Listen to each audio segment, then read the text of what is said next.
All right, good evening, everyone. Welcome to tonight's City Council study session for Monday, July 27th. We have four agenda items for tonight. Up first is our Deputy Director, Tim Dodd, City Manager, Sean Lewis, and leadership from the nonprofit organization Bridge House here to provide us an update just over a year after opening Ready to Work and the navigation sites in Englewood. Sean, I think you want to kick us off? Thank you, Mayor. Just want to introduce all of you to Scott Shields. He's the interim CEO of Bridge House, which has a program here in Englewood, both the Ready to Work that you'll hear about, as well as our navigation center. Before that, Scott served 25 years with nonprofit leadership with Family Tree, which of course has a presence here in Englewood since 2001 at House of Hope. And I'm really glad to have him and look forward to hearing your presentation. And you can push the button right there and use that. Thank you, Sean, and thank you, Mayor and members of council. Again, Scott Shields, interim CEO of Bridge House, and happy to be here. So thank you for having me to talk a little bit about the work that's happening here in Englewood, especially just over a year after opening the Ready to Work program and the Navigation Center.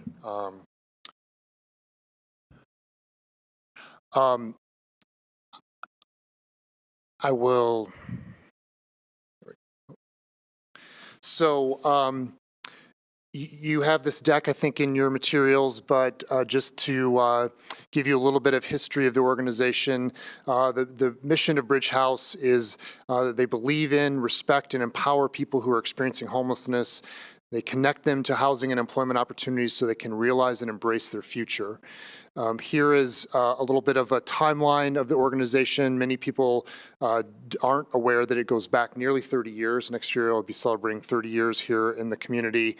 But in 2011, it became the organization now known as Bridge House. In 2012, it piloted its first Ready to Work program, which then became an official program when it added residential programming in 2015. In 2018, the Ready to Work Aurora program opens, and again, as you know, in May of 2025, the Ready to Work Englewood and the Tri-Cities Navigation Center opens. I'm going to pause here and go a little bit off script on my presentation. As you all may know, and as certainly Tim and Sean know, this deck was put together before Bridge House last week had to make some really tough announcements and decisions about its future programming, and I'm certainly here tonight to talk to you all about that and what that impact means to this community in particular. But I wanted to address it. I hate doing this sort of somber piece at the beginning of the presentation, but I wanted you to note it, and again, happy to talk and answer questions further about it later on. But in summary, last week we made really difficult decisions out of financial necessity for the organization, and we will be closing a program that's up in Boulder called Community Table Kitchen, which is a long-standing program that provides commercial kitchen services and culinary workforce training. We also will be closing, as noted here, in the Ready to Work Aurora program, will be closing in September of this year. There are some associated positions along with that unfortunately will be the reductions in force related to that. We are, of course, right now, we're keeping the Ready to Work Englewood and the Tri-Cities Navigation Center program moving forward. I'll talk a little bit more about that with some of the challenges at the end, because we are evaluating some of the operating structure of that program and making sure that it fits and is meeting the needs of the community, and want to make sure we have an opportunity to talk through that a little bit later. But wanted to note those really hard and difficult decisions with you all before we start going further into this discussion and this presentation. Here are just some high level, some metrics about what the program, both the Ready to Work program as well as the Navigation Center services have done over the past year. So as you can see in the Navigation Center on the shelter side, which just as a reminder, or if you're not familiar, there are 20 beds that are available essentially on a 24/7 basis for up to 28 days. So one person could stay there and occupy a bed for up to 28 days. And since opening in May of 2025, 492 people, unique people, unduplicated people, have stayed at least one night since May of 2025. And in the second quarter, which is obviously our most recently completed quarter of this year, they averaged about 13 people per night. So just under about 3/4 full on the occupancy side there. The navigation day resource services, so this is different from the 24/7 shelter component. This is where clients who are experiencing homelessness are able to come in and receive services during the day that include both laundry, meals, showers, and again, navigation services that are designed to help them, with the case management, connect with them and help to provide some opportunities for them as they move forward and try to identify their plans for how they're going to have more stability in their lives. And so there's case management there that helps with that aspect. Moving just briefly to the ready to work side, in again, just most recently completed quarter, averaged about 36 residents per night out of a 50-bed occupancy, again, just under about 75%. And since May of 2025, there have been a total of 96 participants in the ready to work program. And I'll talk a little bit more about the overall structure and components of that program so you have a little bit more understanding of how that works. So far, since inception, 12 participants have completed the program. Completing the program means securing full-time employment and securing independent housing. That's essentially what it means to complete the program. And I'm happy to answer any questions at any moment. We normally go through the entire presentation and ask questions Fair enough. at the end. Thank you, Mayor. Thank you, Mr. Shields.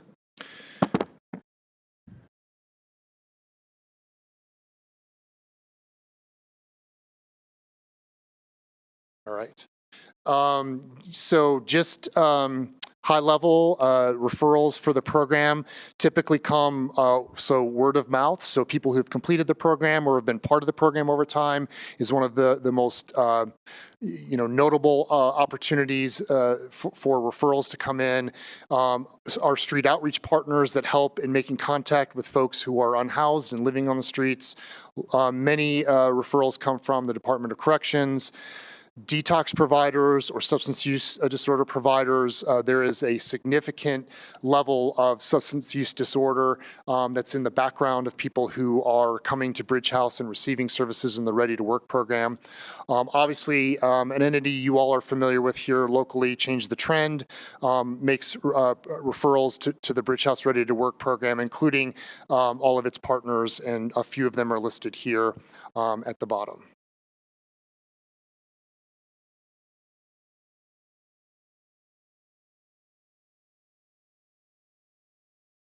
So when we talk about the Navigation Center, both the day resource services as well as the overnight shelter services, these are some of the outcomes that we're looking to help achieve with those individuals who come into the program.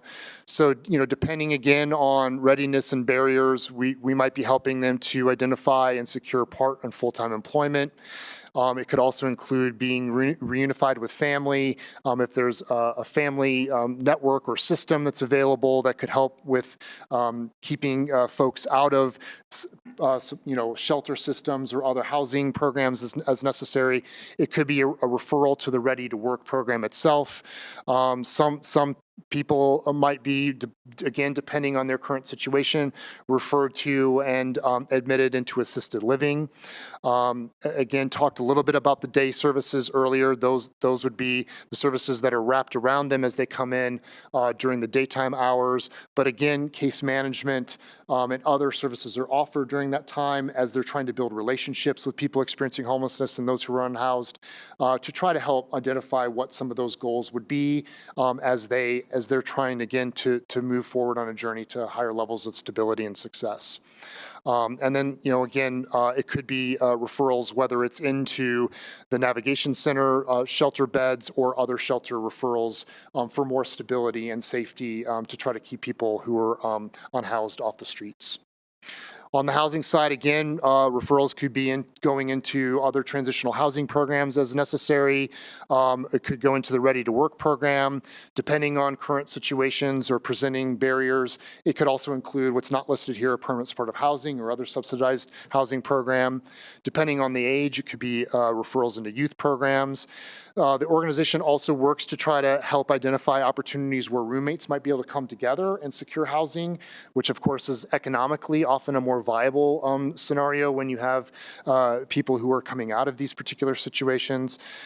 It could mean that the right outcome out of this housing is into a sober living environment, given again a particular individual's certain circumstances, again, or some room share. So there have been some opportunities to try to create some housing situations where you might be sharing a room with somebody who's just renting out a portion of their apartment. So moving into the Ready to Work program, again, these are some of the high-level components of the program. So it averages as a 12-month program. When someone is identified and comes in and understands what the program is about, and it's a voluntary program. So as they come in to Ready to Work, they start as what's called an intern, which is about a 2 to 4 week period of time where they're working with the staff and the other residents and sort of demonstrating their ability and their commitment to the program, and also understanding what the program is about and making sure that it's the right fit for them. All of the trainees, once they move past the intern stage at that 2 to 4 weeks, they become, this is a little bit out of order, but they start their employment process with the organization beginning in month 3, and then the trainees work in one of the organization's social enterprises. Again, historically, that could have been doing some culinary workforce training at the commercial kitchen, but it's often what we call the outdoor crew contracts, which could be landscaping, bus stop maintenance, animal shelter services, fairgrounds services and cleanup, and other things of that nature. These are to help them build part-time work and part-time life skills. So the goal is for them to work up to about 29 to 30 hours a week. That's not only so that we're not contributing to the cliff effect with some of their public benefits, but also so that they have time to be able to engage in some of the mandatory programming of the Ready to Work program, which includes 3 weekly mandatory meetings, which include the house meeting, potentially health, wellness, sobriety meetings. It sort of depends on the types of providers and partners who come in each week. And it also, in addition to that, they're required to at least meet with their case manager on a weekly basis. So the work component is balanced against the expectations and the needs of the program for their enrollment and participation. Again, as I mentioned, they start their employment process kind of beginning in month 3 after that internship program piece ends. As they're progressing through the program from the workforce side, around month 7 or 8 is when they begin to start looking for full-time employment. As I mentioned before, securing full-time employment and then securing safe and stable housing once employed full-time are the 2 key components that lead to program completion. The program also endeavors to provide aftercare case management for an additional year after leaving the program, understanding that people who have struggled with housing stability and have experienced homelessness may have some ups and downs in their journey to longer-term stability. And so the program is there to help support them for up to a year after to ensure that they're helping to maintain stability as they move forward.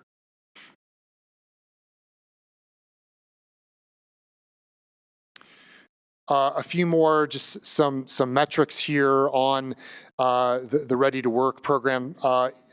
In the second quarter of this year, averaged about 33 trainees and 3 interns, or again, a total of about 36 people in the house at one time.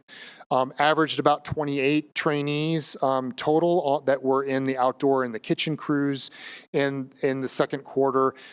This number is a little bit lower than the overall census, needing to kind of manage against contracts, challenges that some of the trainees may have have when they're in the house in terms of fulfilling work requirements. So there's always a little bit of flexibility there, and needing really to think about how we're optimizing the census within each of the houses by looking at the contracts that are available for work, given the importance of that for the overall program components.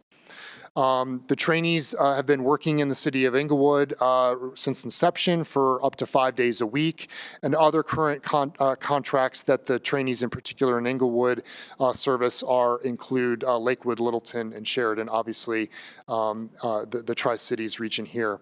Again, as I've already noted, since inception, about 12 people have completed the program, and currently 5 trainees have full-time employment, so they're seeking housing at this moment to lead towards successful completion, and 7 are currently interviewing for full-time employment. So they would then securing housing would be the next step for them.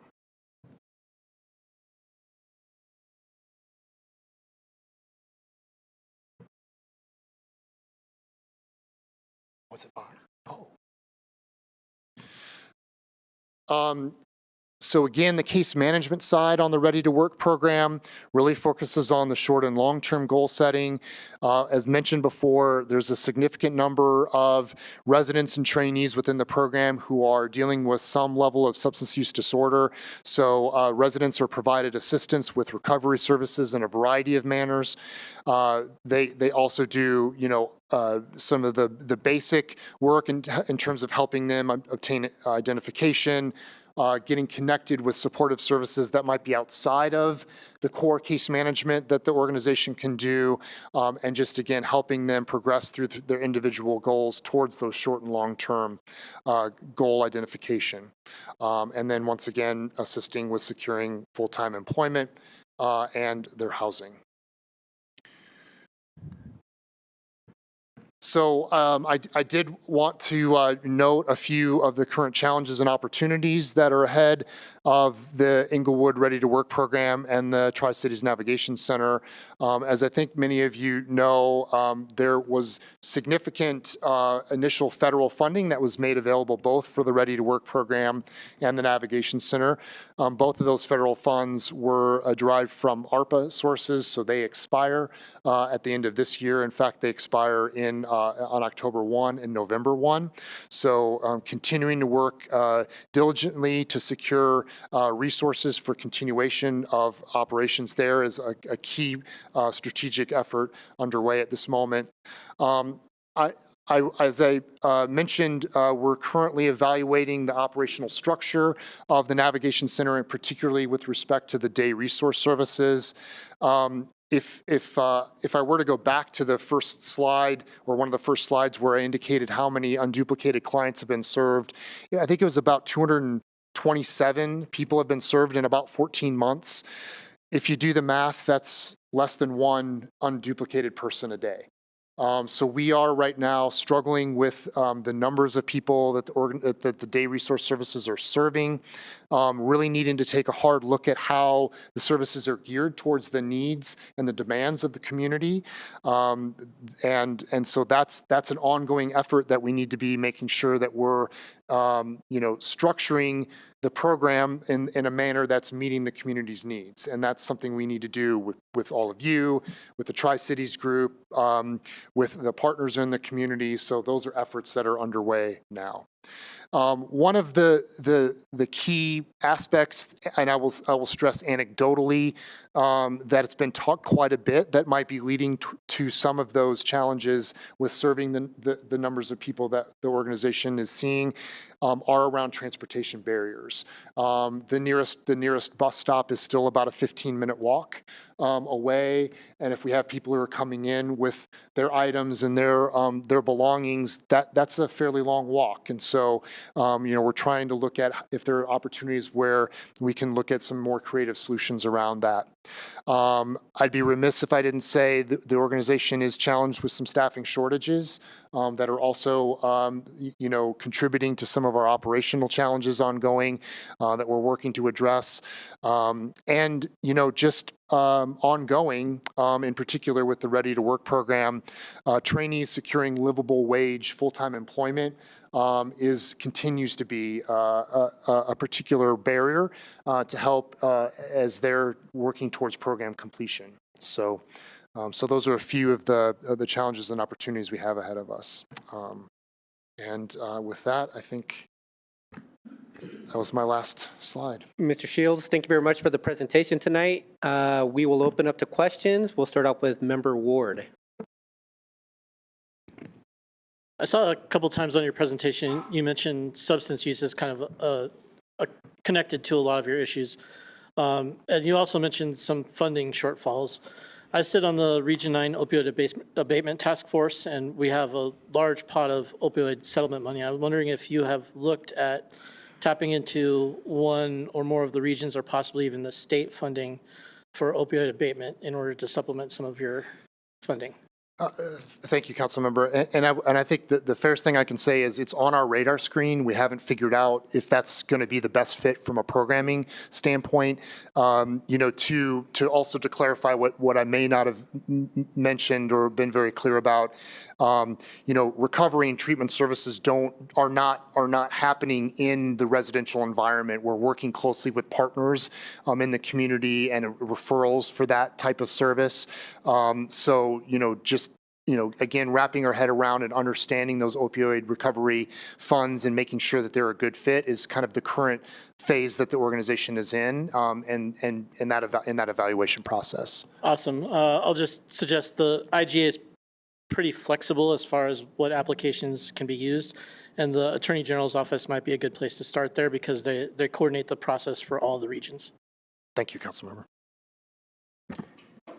And I just noticed Member Ward and Member Bethel, your nameplates are changed, so. For those that know you. So I guess I have a question. So I guess I'll start off with just understanding what the budget cuts from the federal level have meant to your sustainability overall. I think this was a concern that I had about 18 months ago when the new administration came in, and we kind of knew that we were going to start seeing some cutbacks with some of the executive orders that came in, and then ultimately just some cuts ultimately being made. How has it affected you? You alluded to it in one of the initial slides, but how big of an impact has that had to your operations? Yeah, Mayor, it's a great question. To start, the Bridge House revenue model historically has not been, has not fully incorporated federal resources into its operating model. I will say, again, with the caveat that I'm still a bit new to the organization and still learning, operational details. But to my knowledge, the most, substantive investment of federal resources has occurred here at the Englewood Ready to Work site and the Tri-Cities Navigation Center through those ARPA funds that I previously mentioned, which again, the organization knew had a time expiration on it. From the federal changes at this point, because those funds were locked in and there was not a prevalent amount of federal resources applied in the other operating models, I would say the impact of that at this moment is anticipated to be low or has been low. On the flip side, and as you may know or probably know, there is a funding process that happens called the Notice of Funding Opportunity from the federal level at the HUD level that comes through the Continuum of Care. The Metro Denver Homeless Initiative oversees that for the 7-county region. With some of the changes that happened with respect to that NOFO at the federal level, there are actually opportunities ahead of Bridge House this year that for application into the Continuum of Care funding that have not existed for quite some time, particularly because of the reincorporation of transitional housing programming into the Notice of Funding Opportunity, which has not historically been there for a number of years. So, I can say say that the organization has submitted its first round of an application as part of that. So in response, there's even some, cautious optimism that actually might manifest in some additional resources here next year. I appreciate that response, Mr. Shields. Second question is regarding the navigation center and just the smaller numbers than were expected. I guess I'm curious, how much has weather played a role in that? And what I mean by that is, even this past winter, we had a warmer winter here in Colorado. We didn't get as many concerns or as complaints during the warmer weather than we have in previous years. So I noticed that drop, and I'm wondering, did that play a role in smaller numbers that utilize the navigation center for just daily service? Or I'm just kind of curious if that has an impact in whether or not, if we happen to have a colder season up ahead, whether or not we may be ready with potential cuts, that you may be looking at that as well. Yeah, Mayor, I think that's an excellent point, and I'm not sure I'm in a position at this moment to be able to say one way or another. I think, for example, to your question, historically, when the annual point in time count, which I'm guessing most people are familiar with, which happens in January, typically when it's quite cold, when there have been some warmer climates or warmer times, it can sometimes be a little bit more, it changes the dynamic of the count. So I think it's fair to say that could be contributing to it. Of course, when it's cold, people want to come in and be warm, it being a key aspect of what the day resource services can provide. But of course, the other services like a meal, laundry, and shower would probably be neutral as to the weather conditions. So long-winded answer to say I don't know, but I think it's a logical conclusion that we could draw, that it could be reduced based to some extent on needs and demands from the weather. Thank you, Mr. Shields. Is there any further questions for members of council? Go ahead, Member Prang. Thank you, Mayor. And I believe Member Summerson probably has questions, but he's trying to figure out how to raise his hand That's a in the good meeting. point. I think staff are going to troubleshoot that with him. I appreciate that. Thank you for letting me know. I appreciate the presentation and thank you for being here. So I would like to understand a little bit more about kind of the funding model of how Englewood's Bridge House was set up versus Boulder and Aurora, and if you could talk to us a little bit about what's contributed to the closure of the Ready for Work program in those two areas, and then I guess kind of leading into how do we anticipate sustaining the program here? Yeah. Thank you, Councilmember. To clarify, we're closing the Ready to Work Aurora program, as you noted, but the Boulder program is not slated for closure. It's the Community Table Kitchen program, which is also up in Boulder. Just to make sure. The operating model has been. It is derived, obviously, from some philanthropic dollars. That's very important in terms of the ongoing sustainability. The core revenue comes, though, from the contracts that are generated by the organization that put the residents or the trainees to work. A portion of their wages come back and pay for the room and board component and help to pay for the operating side. Additionally, applications to foundations and other institutions is critically important.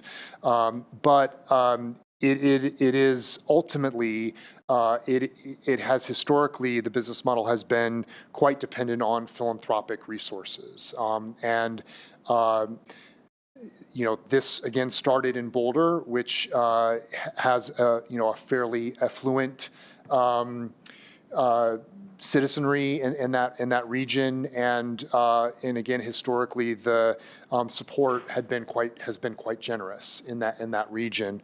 I can't speak, I think, with any specificity about how that might have led to decisions for expansion into Aurora, which was about 8 years ago. But what I can say is that the funding base, essentially that philanthropic base, was spread over additional communities and didn't have the philanthropic success in Aurora, and still currently working on building that in the Tri-Cities and Englewood areas. So that's going to be critically important as we move forward, is engagement with the community. I will say in full candor that in my short time, with the organization, I think we're recognizing just more opportunities to be visible, to be elevating the brand and the awareness of the program in the community.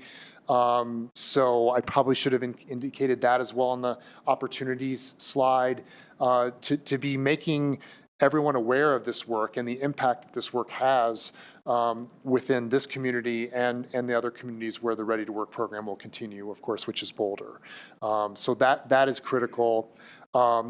Again, the program was launched here with the foundational support from those federal resources on the operating side. So again, recognizing the expiration of that, but also the importance of making sure that the organization is diversifying its revenue as much as it can. So hence the reason why the additional federal application has gone in initially to try to keep some of that level of diversification flowing through not only this the Ready to Work site here in Englewood, but also with the Boulder Ready to Work program too. The application would be designed to support both of those programs at this time. So. Okay.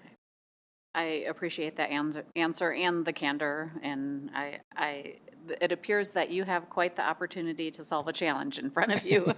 So I appreciate your work to that end. So in recognition of transportation being a pretty significant barrier to the usage and utilization of the navigation center, have there been any conversations with partners or exploration of the idea of potentially relocating the navigation center to a space that would be more accessible? I think when Bridge House opened, that was a concern that I had right off the bat. How are people going to even know that it's there? Yeah. So I know that there are some efforts to increase awareness, but if people can't get there, I'm just wondering if there is opportunity and a mindfulness around exploring options with partners. I would say yes, there is an opportunity to explore options with partners around trying to alleviate some of those barriers. I don't know at this moment that I can speak to any of that with the specificity that you would probably like to hear. Mm-hmm. But again, I do want to stress that as the organization tries to evaluate how it's meeting the demands and the needs in the community, working with partners and the community at large is going to be critically important that we do that. So those conversations will need to happen. Yes. Yeah. Okay. Thank you. Thank you, Councilmember. All right, Member Summerson? Hi, can you hear me? We can. Yes. Great. Thank you, everyone. I appreciate the accommodation for this evening. I also just had some questions and curiosities around the Navigation Center. Obviously, the Navigation Center, as well as just navigators in general, are a huge part for and a huge opportunity for folks to understand what is available for services across all 3 cities in the Tri-Cities partnership. And so are we thinking about how to, I guess not as clear how we drive folks. I imagine that, we have points of location where there are a number of unhoused folks. The library comes to mind. Are we utilizing opportunities like that to sort of identify folks that might benefit from the Navigation Center day resources? And then if so, or if we're not, if we did that, would we be able to think about ways in which there might be an opportunity to utilize BERT to bring a number of folks down there in order to take advantage of those opportunities? I didn't catch your Councilmember, I didn't catch the last point of your comment there. But I'll go back to the piece that you indicated about just, concentrations of people who are unhoused, and where there might be opportunities to make the program more well known. Everything you said, certainly it makes sense and is very logical. Just one of our Bridge House's operational challenges with respect to that is the organization is not currently structured to be able to provide any street outreach or other outreach services. So again, we are a bit more reliant on partners who are able to engage in that level of work here locally to be able to make those referrals. It's just not something that the organization has the staffing or capacity to do right now. And to my knowledge, was not really part of the operational structure when the Navigation Center was designed and was opened in May of 2025. And again, I'm sorry, Councilmember, I didn't catch the last sort of question or comment about possible services that could help with that. I think it was just identifying again where folks congregate and how we could possibly move them, utilizing some of the transportation services we have at that we have access to, finding the funds to be able to. If there are critical numbers of folks who would take advantage if we could get folks somewhere, or again, thinking about library or other spaces where perhaps there is some outsourcing of the Navigation Center work to locations where people are to continue to build that brand and that acknowledgement. And I apologize again for not being able to be there in person. So thank you for everyone's patience. One last thought, I guess, is just, you talked about street outreach teams and things like that. Do you feel you have the connections you need in those three, in the three cities, including Englewood, to be able to drive folks to the Navigation Center, or do you need support in helping to build those pathways up as well? Yeah, that's a good question, and I think I would answer that just in saying that I think the organization has endeavored to build the relationships in the community in a productive and efficient manner, but at the same time, any additional help, I think, in creating connections and awareness of the program within the Tri-Cities region would be greatly appreciated and helpful in a number of ways. Thank you. Appreciate it. Thank you, Councilmember. Thank you, Member Summerson. Member Bethel. So first off, thank you for the work that you're doing. I really appreciate it. I think that it is important and worthwhile. I also think that when properly optimized, ready-to-work programs and these kind of transitional housing services are not only the most effective solution or one of the most effective solutions to addressing homelessness, but also the most cost-effective. So I really am committed into finding the best route forward working together. Thank you, Councilmember. That's greatly appreciated. Yeah, absolutely. And a couple of questions within that. You mentioned that 12 people have completed the program, found permanent housing and a job. What's a comparable rate? Is that a successful number, or do you feel like that there are programs that are attempting the same kind of outcomes that might see a higher rate? Yeah, it's a very good question, and I'm not sure that I have the answer to that right now. So I can commit to getting getting an answer back to you through Tim or Sean. What I can say is that a number of years ago, actually not too long ago, a few years ago, the organization did have an external evaluation done of programming. It was prior to the Englewood program, but just in incorporating the model, it did find that there was a statistically significant difference, obviously, in people who were becoming housed and employed as compared to people who were not in the program, or people who might have been interested initially and chose not to pursue it. There were some comparisons, I believe, to some other organizations within that study, so I could probably get some answers with respect to your question from that. But I don't have that answer off the top of my head, and I think it's a good one, and it's a fair question to be asking. So I'll work on getting an answer for you. Thanks, I Councilman. appreciate that. Additionally, what are your requirements for an overnight stay at the Bridge House Englewood Ready to Work Center? So at the ready to work side, in clarifying the difference between the navigation excuse side. me, the navigation center. Yeah. There are program rules that are expected for folks to follow, which, are not designed to be, barriers, to stay. So it's, kind of being in that community, being a good citizen, complying, with requests of the team, getting along, with others. Aside from, sort of that basic level, those are what I understand to be kind of the initial eligibility. They're trying to, understand that people who are unhoused have few options for safe, and sheltered stay. So wanting to create that environment that really incorporates, that really.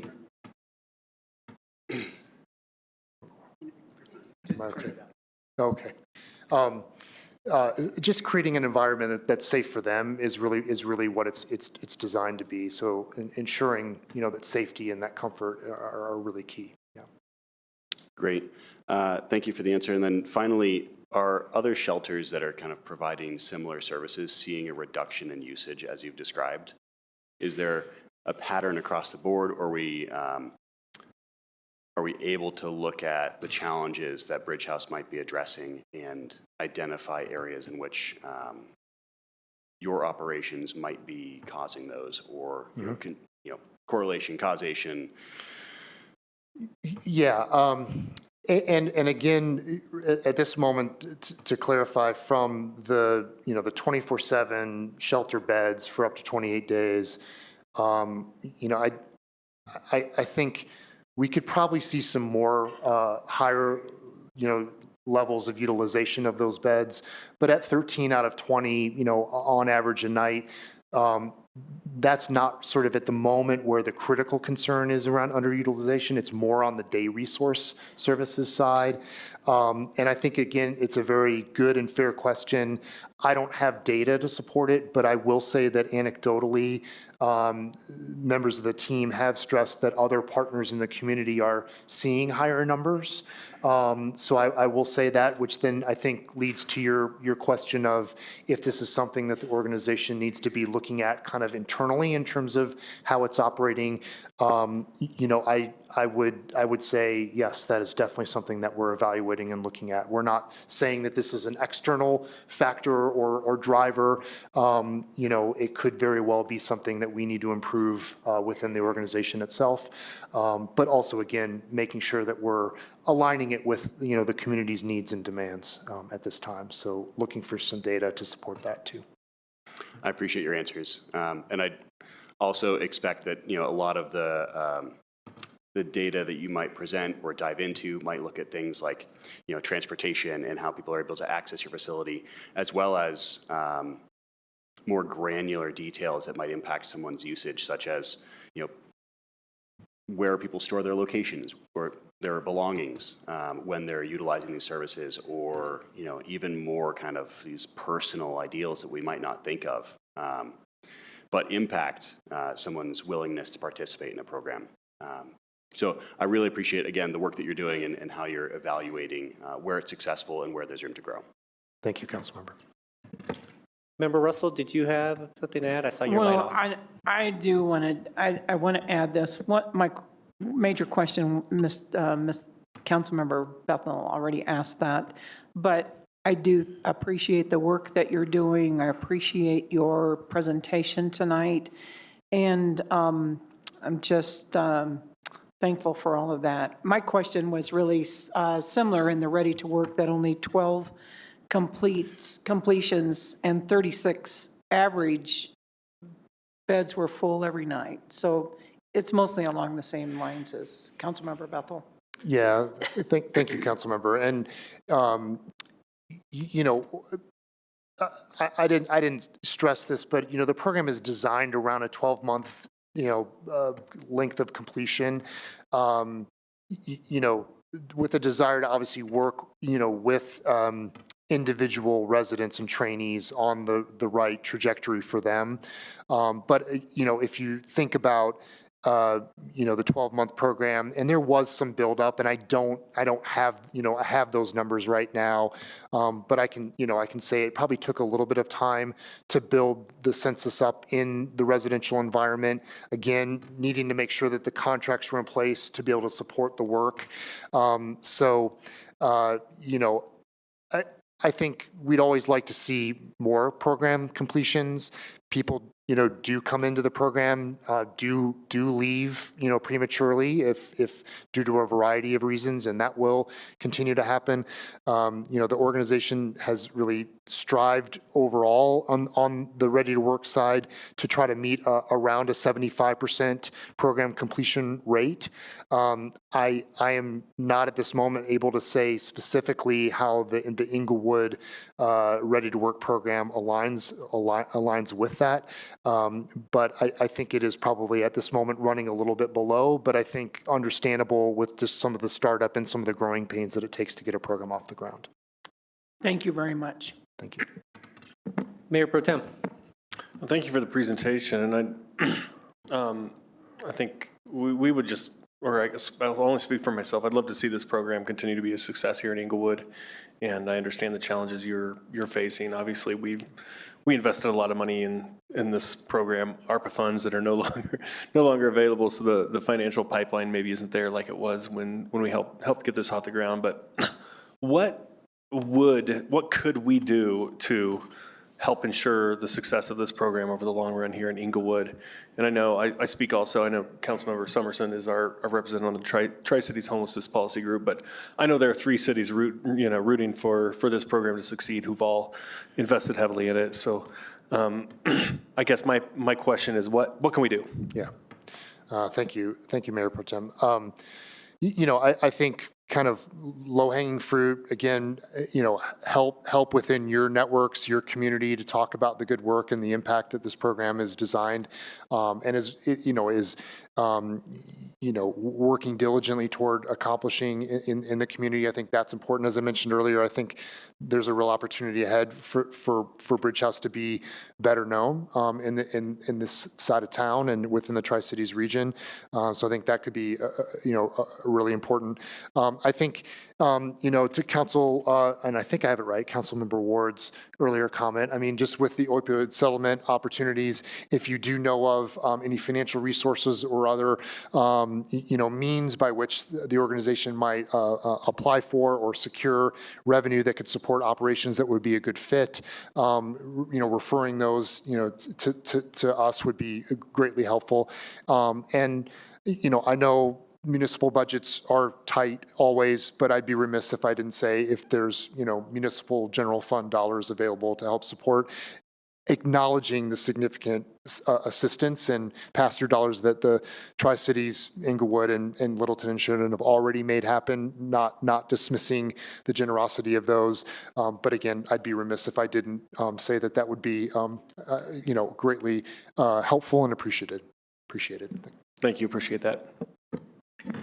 Mr. Shields, thank you very much for coming tonight. I guess since we talked about transportation, I probably should mention that we did, at least myself and the mayor of Littleton, I believe it's just the 2 of us, we did send a letter to RTD last year about potentially looking to leverage additional routes that would drop off right in front of your facility. But obviously with the budget challenges and the route challenges that RTD happens to have, obviously that's not a near-term opportunity. So I did want to say that, at least for the public that may be listening online, we have been looking at different ways to solve at least that transportation issue that you mentioned. Yeah, thank you, Mayor. I appreciate you mentioning that. Thank you. Yeah. Well, Mr. Shields, thank you very much again. Your services are definitely needed within this city, within the metro area. So obviously, to kind of echo Mayor Pro Tem's, whatever we're able to do to help, we'll pass along the word. But appreciate you and the services that you do provide, and hoping for a better year for Bridge to Work. So thank you so much. Thank you, Mayor. Thank you, Council. Yeah, thank you. All right, everyone, we're moving on to the second agenda item. We have our Public Works Traffic Engineer Manager Travis Shaw and SI Consultant Rich Follmer here to provide information on the proposed neighborhood traffic calming program.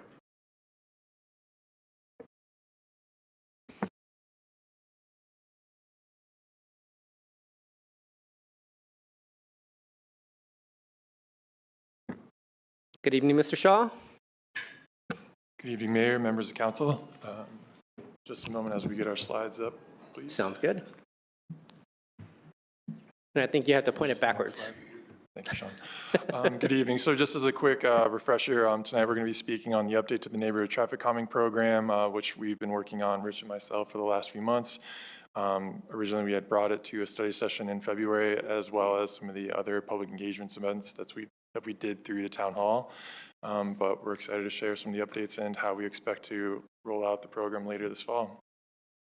And with that, I'll pass it to Rich. Well, thank you for having me again here tonight. I was here back in February to give you an update on how the program was progressing. And tonight we'd like to continue with that update and provide or ask you to provide some input and answer any of your questions that you have on the document that was in your packet that you received. In general, well, I would like to go over some of our basic kind of scope of work elements as we worked here through for the city and through this process. We have taken some time to review different policies and procedures that are currently being used in the city. We've researched best practices from our peer agencies around the state and even nationally through FHWA. We've developed some acceptable traffic calming measures that through coordination with different city departments, including the police and fire departments. And the preparation of program document, as I said, you have a draft document that you now have, and that includes information relative to how we're going to evaluate different proposed locations for traffic calming, the evaluation criteria. There's a prioritization process that Thomas will delve into a little more.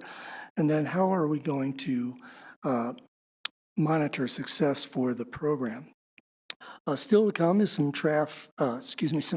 staff training that will occur after the document is finalized. And we have been involved in your public engagement process, most recently with your town hall. What was this for me? Relative to the overall project schedule, we're pretty close to being finished. Once we have your comments and answer your questions tonight, we'd like to be able to finish the document, get it ready for placing on your website, and be able to start taking requests from your residents. Depending on the number of questions that you might have or comments that you have or any modifications to the document, I'm hoping we can be finished maybe by the end of September. I know it says summer of 2026, so we're pretty close to that. So within another month or two, I believe we will be finished. As I had mentioned previously and last time I was here, there are 4 primary categories of traffic calming measures. Vertical and horizontal elements are the most common that you'll see. And here on some of these images are speed cushions or chicanes. The other 2 that are typically used are street width reductions or routing restrictions. The image includes on the left includes a curb extension, which you've probably seen at various locations within the city. But routing restrictions are something that is not being considered by the city currently. There's nothing in the draft document that talks about them, but they are consideration for any future types of traffic calming that you may want to implement as time moves on. Just a little update on what we kind of heard at the town hall, which was held on March 11th. We got what I thought was very great support. I talked to numerous residents that were very happy that the program was moving forward, but they wanted to make sure that we're putting them in the right places, and that would be near schools, along bike routes, and obviously on streets that have speeding issues. We want to make sure that anything that is installed is safe or wants to improve safety for pedestrian and bicyclists and other vulnerable populations. We want to make sure they're in the right locations and not create any other operational issues. And we might make sure that they're understandable and effective. As long as they are slowing traffic without disrupting neighborhood mobility, I believe the residents in your community are going to be very happy with the program. Within the document that was part of your packet this evening, it's really for publication on your website. So beyond just an introduction and executive summary, there's some information relative to the objectives relative to safety and how a reduction in speed will reduce critical injury type crashes and how speed reduction does help with that. There's information related to how the Traffic Division of Public Works will administer your program. There is a bulleted list of different traffic calming objectives, which revolve around safety and creating a more livable community. There is information relative to those streets that are not eligible for traffic calming, primarily related to the state highway or your arterial street system where traffic volumes and speeds are typically higher and the roadway cross-section is typically wider.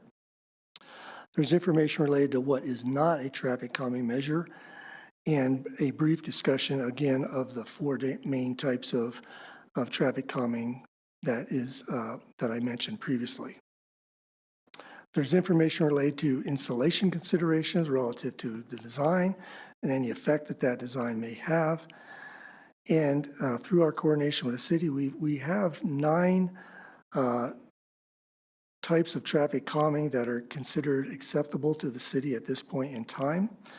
But over time, as they are constructed and they are evaluated on their success, they can be added to, or others can be added to try those out, or ones that may not be as successful can also be removed from your program.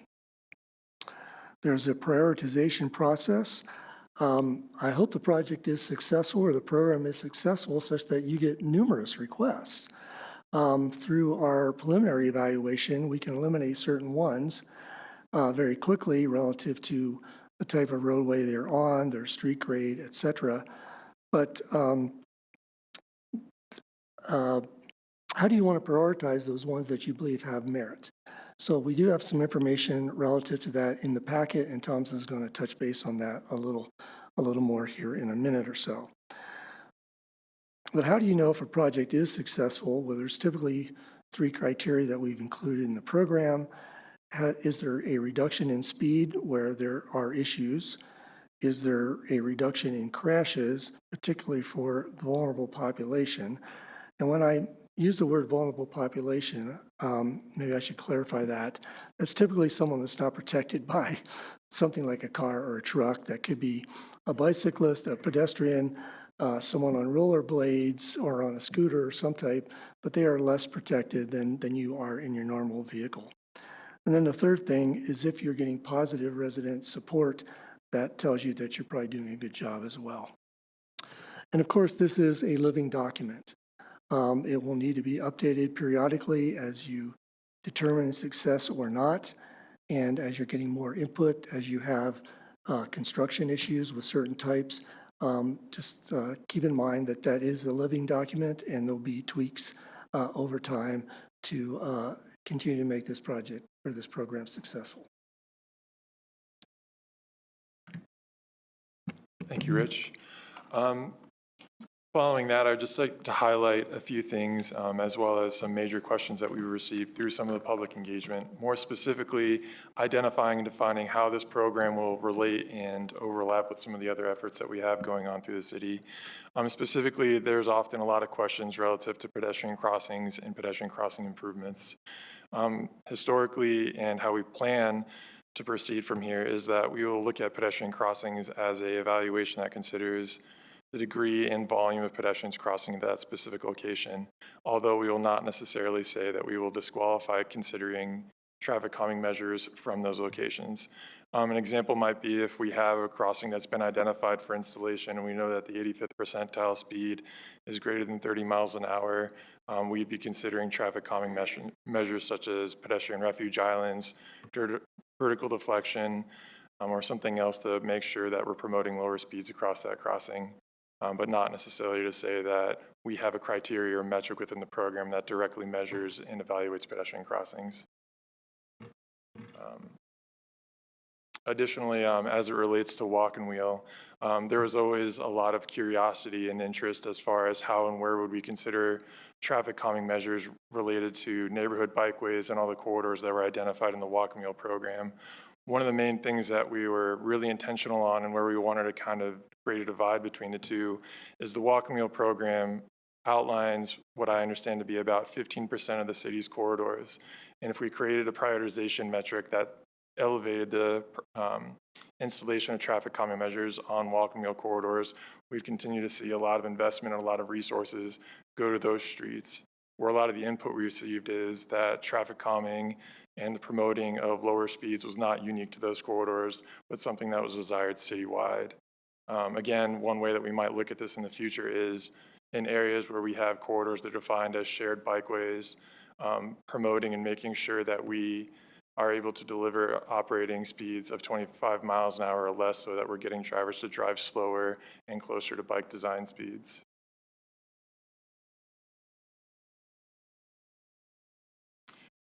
Beyond that, one of the main things that we were interested in discussing with you all tonight is really the criteria and the evaluation metrics that we're going to be looking at as far as quantifying and using objective measures to be able to say and define to what degree are we recognizing a problem on a specific corridor and how and where do we think we're going to prioritize those.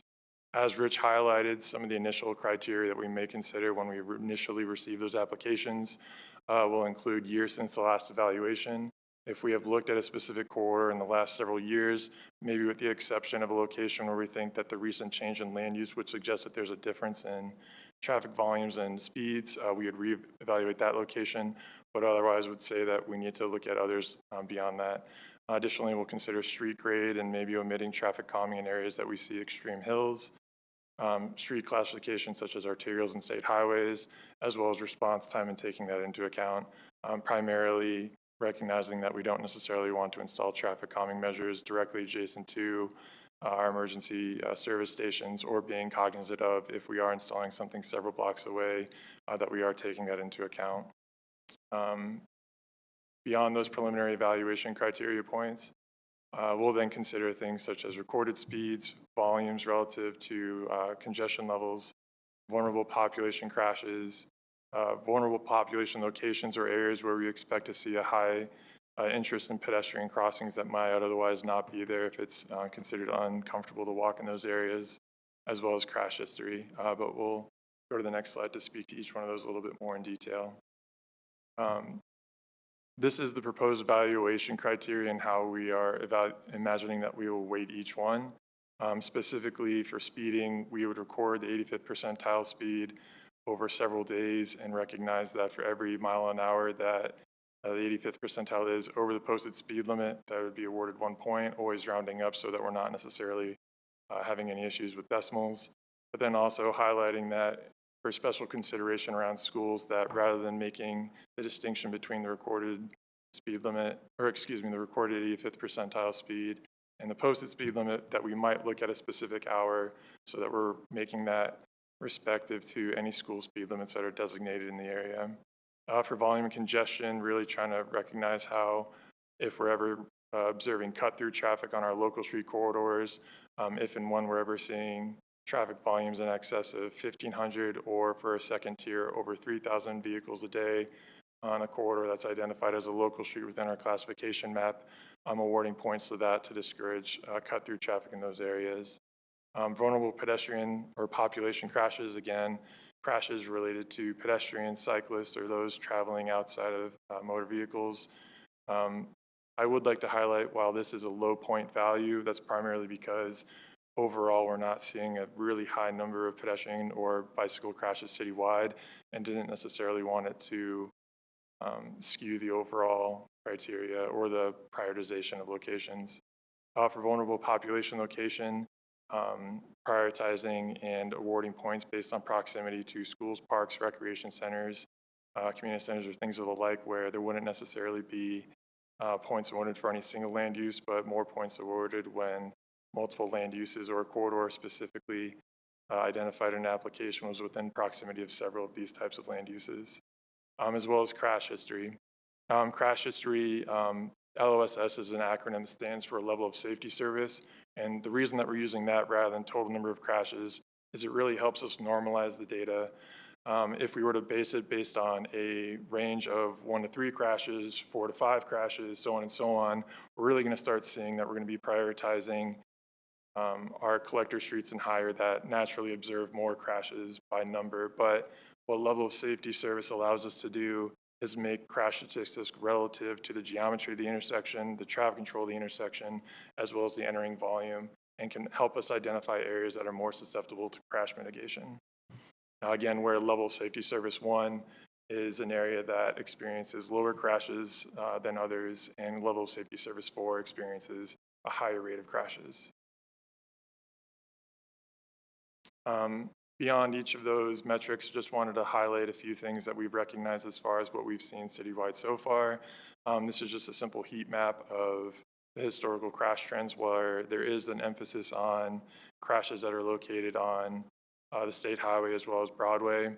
But again, some of those other points that we wanted to highlight around specifically why we were only accounting for 10% of the weighting structure to be for vulnerable population crashes was really because in the last 3 years, evaluating 2023, 24, and 2025, there's only about 5% of reported crashes, a little less than actually for what we were seeing for pedestrian and cyclist crashes in the city.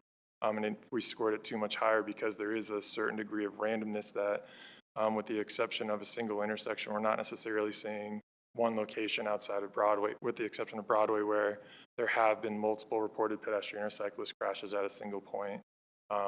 Just trying to make sure that that didn't skew and shift the prioritization of traffic calming applications in any way.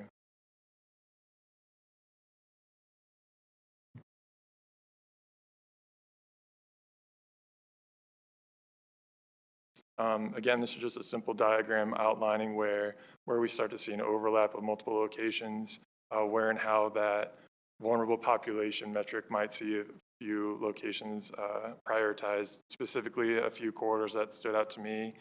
Floyd Ave, where we're located between Romans Park and Charles Hay School. Pennsylvania Street, where we're located in close proximity to Duncan Park and All Souls, as well as Delaware Street, where we're in close proximity to multiple schools. It's just going to be those type of locations that would receive a little bit more prioritization and points towards that application. One thing that did come up, we did share a similar presentation with these evaluation criteria with ETAC a few weeks ago, and one point that was shared at that time was an interest in maybe elevating and prioritizing elementary schools specifically more, where currently the proposal was to appoint or award 2 points per proximity to each individual land use, maybe considering and emphasizing K through 5 or K through 8 schools where they might receive 4 points if you're within a close proximity of those.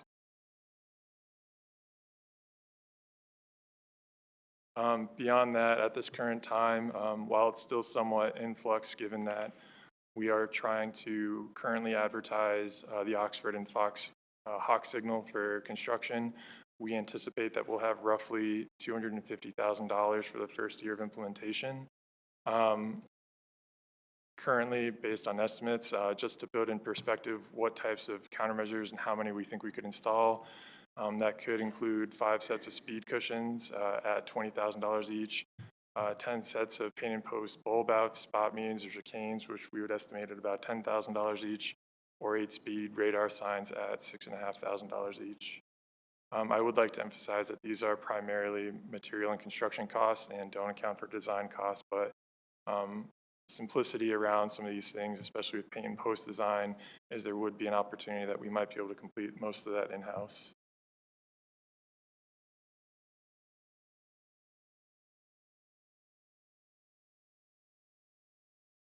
For next steps, we're, as far as how we would keep council informed, given that this would be the first rollout of this program, we'd be eager to share ongoing program updates.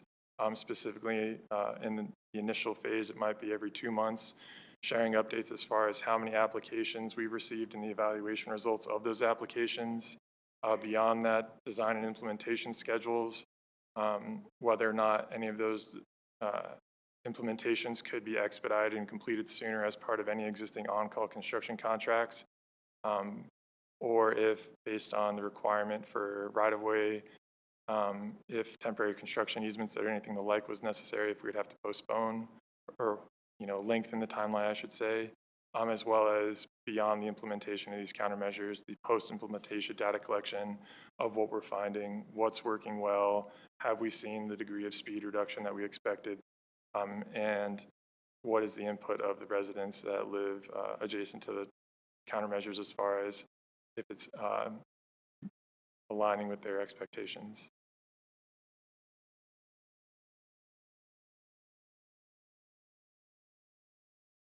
Beyond that, next steps really include finalizing the traffic calming program document based on the input we received tonight, adopting the program, as well as making the application both available online and in person, and then beginning the review of the applications and subsequent data collection and evaluations.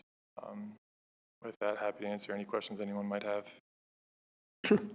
Mr. Shaw, thank you very much for the presentation. Any questions from members of council?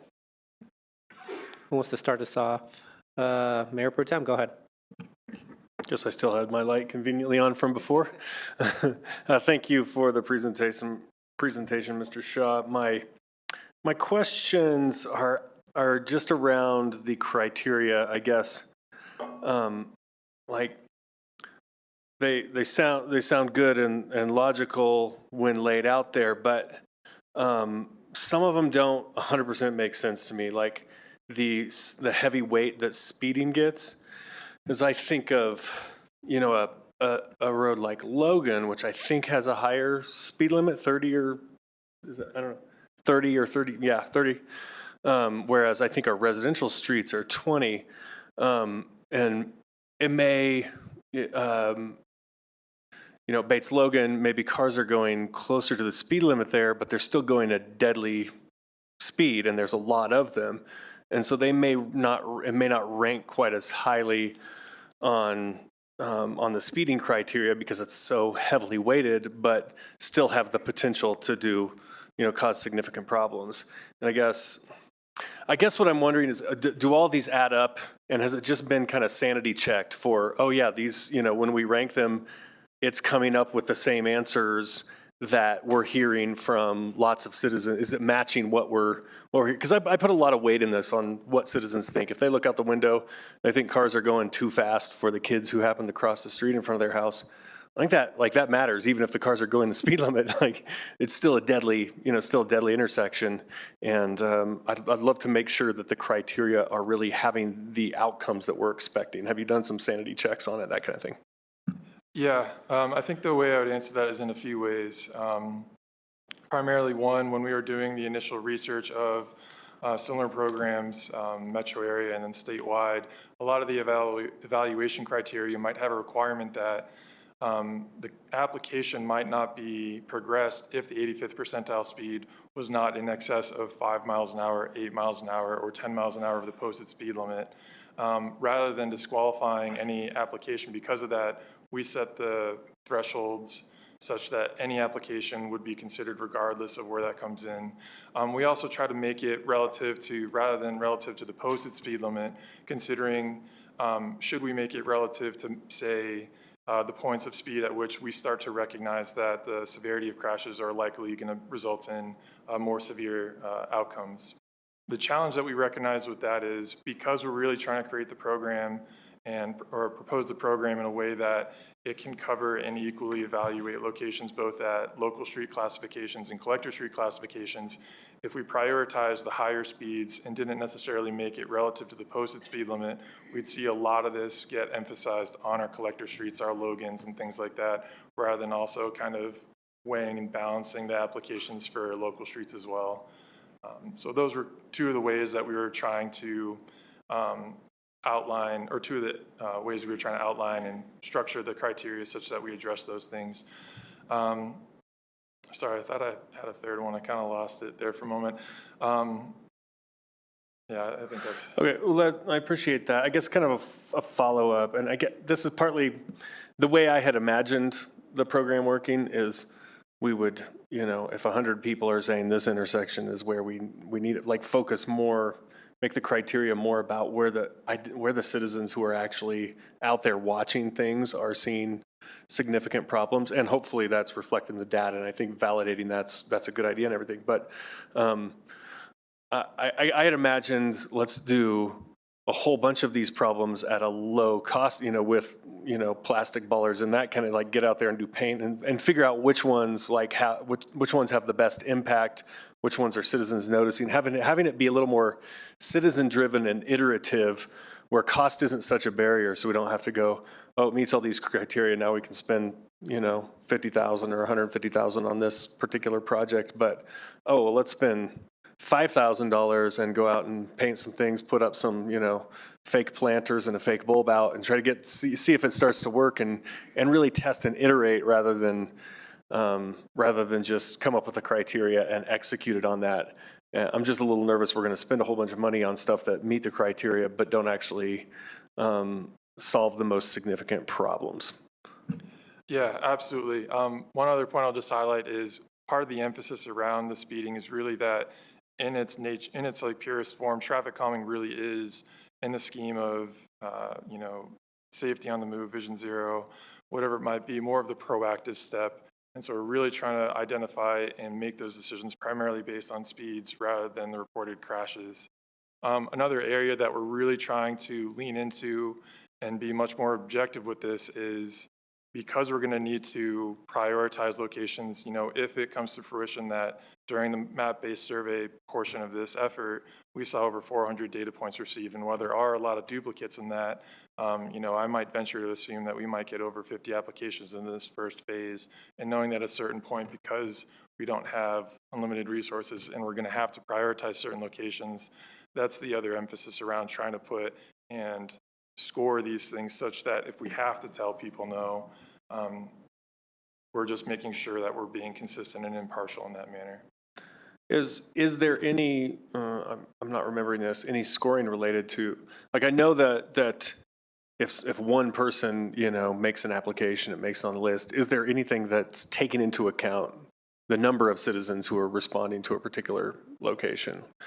I wonder if there's a way to incorporate that into the scoring where we have 50 people have said this particular intersection needs something, that would score higher than one where you have one or two people saying that. Is that built in there at all?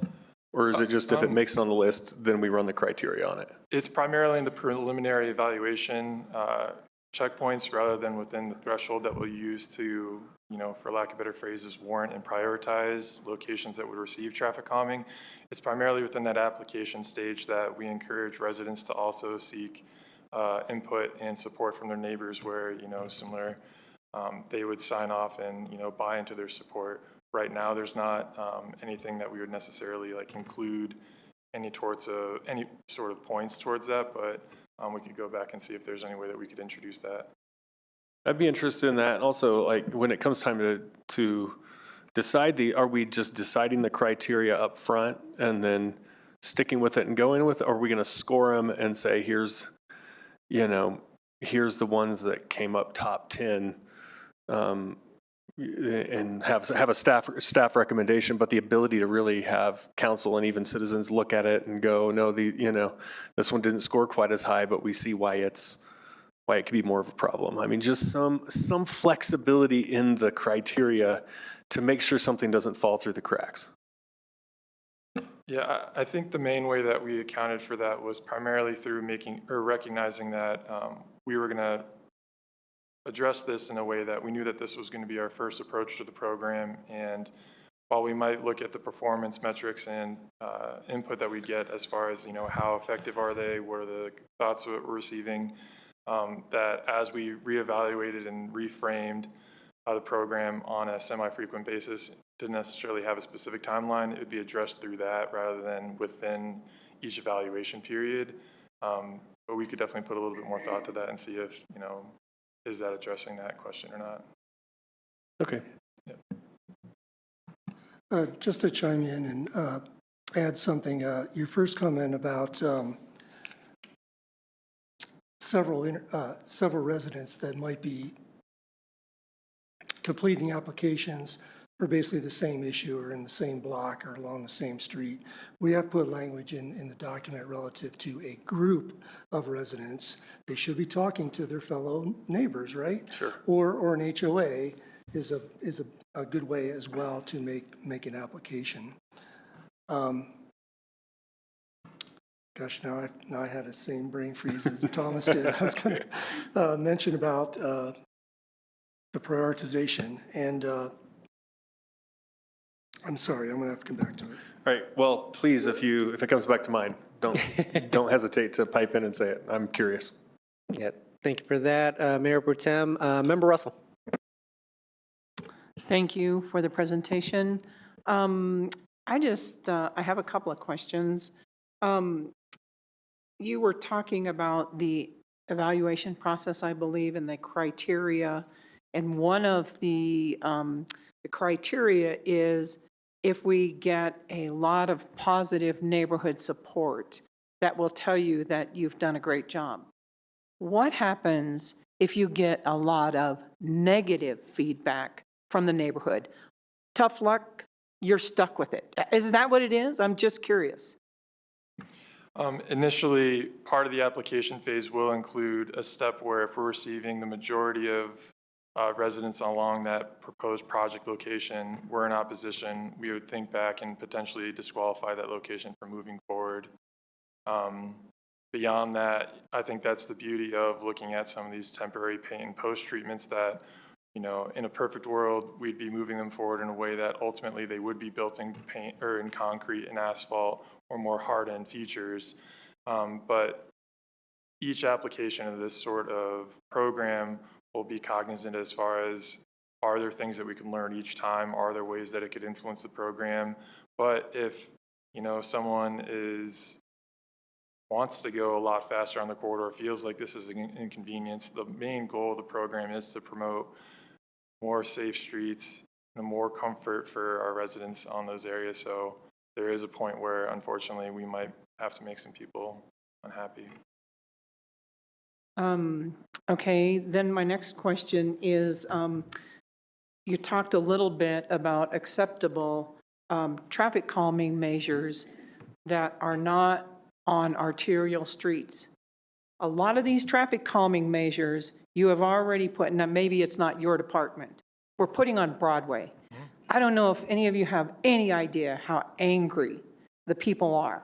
And the reason, that the thing that frustrates me a lot is we have put so many traffic calming measures on our arterial streets, our main ones, that people are going to start using the neighborhood streets, and that's creating a problem.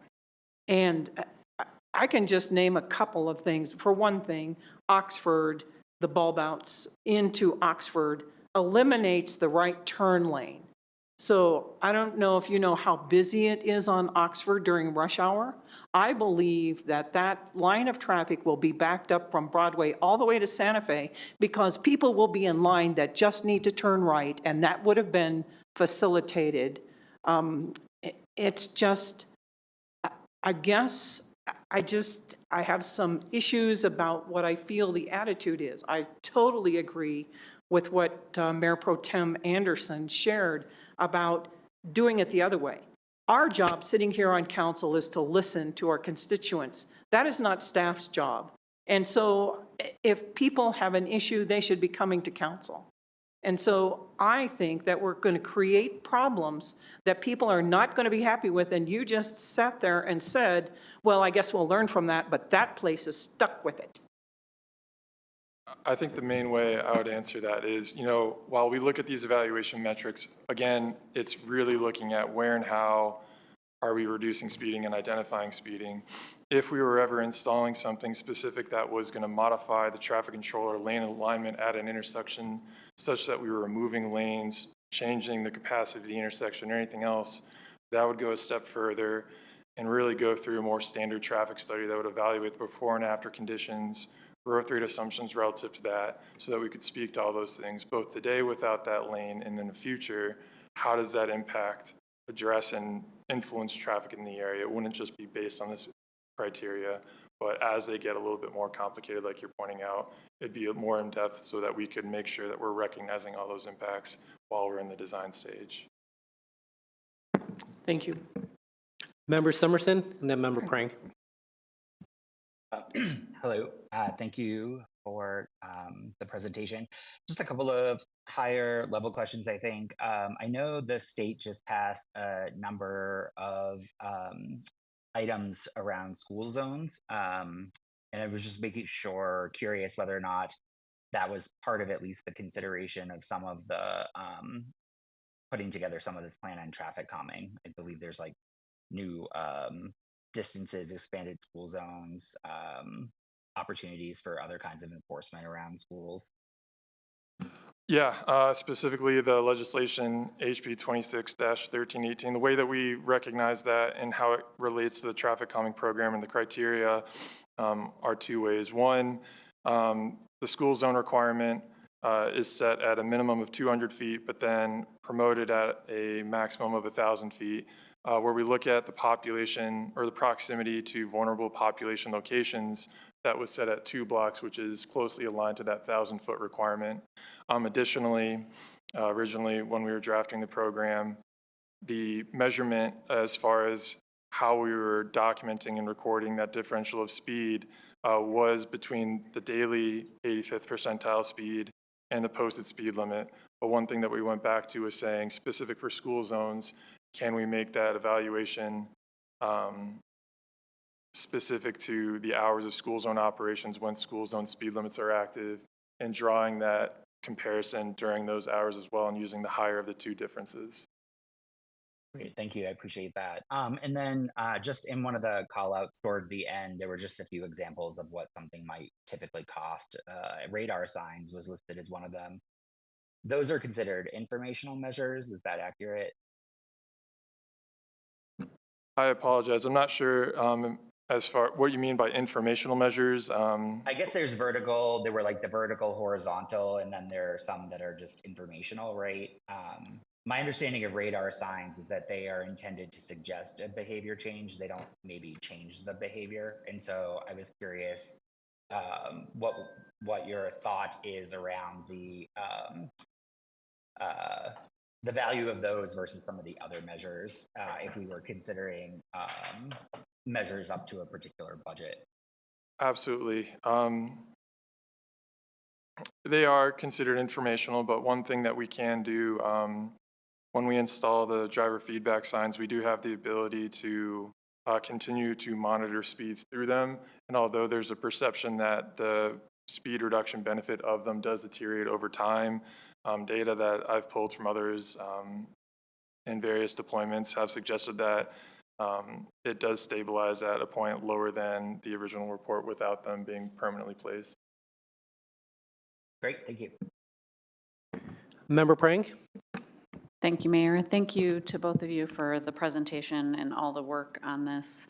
I guess first I'll start off with a comment with maybe a little bit of a different perspective on the criteria.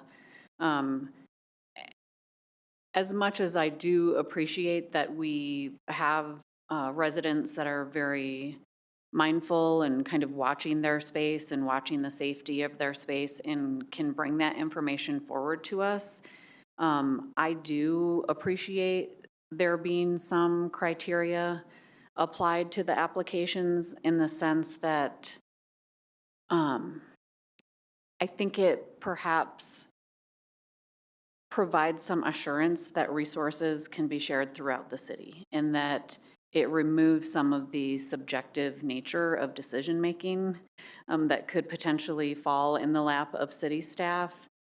So, you know, I think if there's a way to strike a right balance between the outpouring of information from residents who know how to and can show up and make those comments, obviously that should be considered, but I think we should always keep in mind that we probably have areas within the city where people just can't do that, or maybe are hesitant to do that. And so I do like that there's an application available and that there's some criteria that would be used for decision-making. I do have 2 areas of questions, though. First and foremost, there's discussion in the draft, if I can get over to it, in the installation considerations, it speaks to the emergency services response. Can you just talk to us about what point in the process that engagement with emergency services occurs? And I mean, is it part of the evaluation of the application, or is it we've looked at the application and we've decided that there's enough criteria met that we could potentially approve the application, but we're going to go have the conversation? And then when the conversation does happen with emergency services, how do you make a decision on the risk that might be brought forward? I mean, how do you weigh us implementing traffic calming measures? And so there would be obviously a hope that there's an increased safety that comes from that. However, what if that does potentially reduce safety as a whole because emergency response might have more challenges to get through the area where the traffic calming measure was inserted? Does that make sense? It does, yes.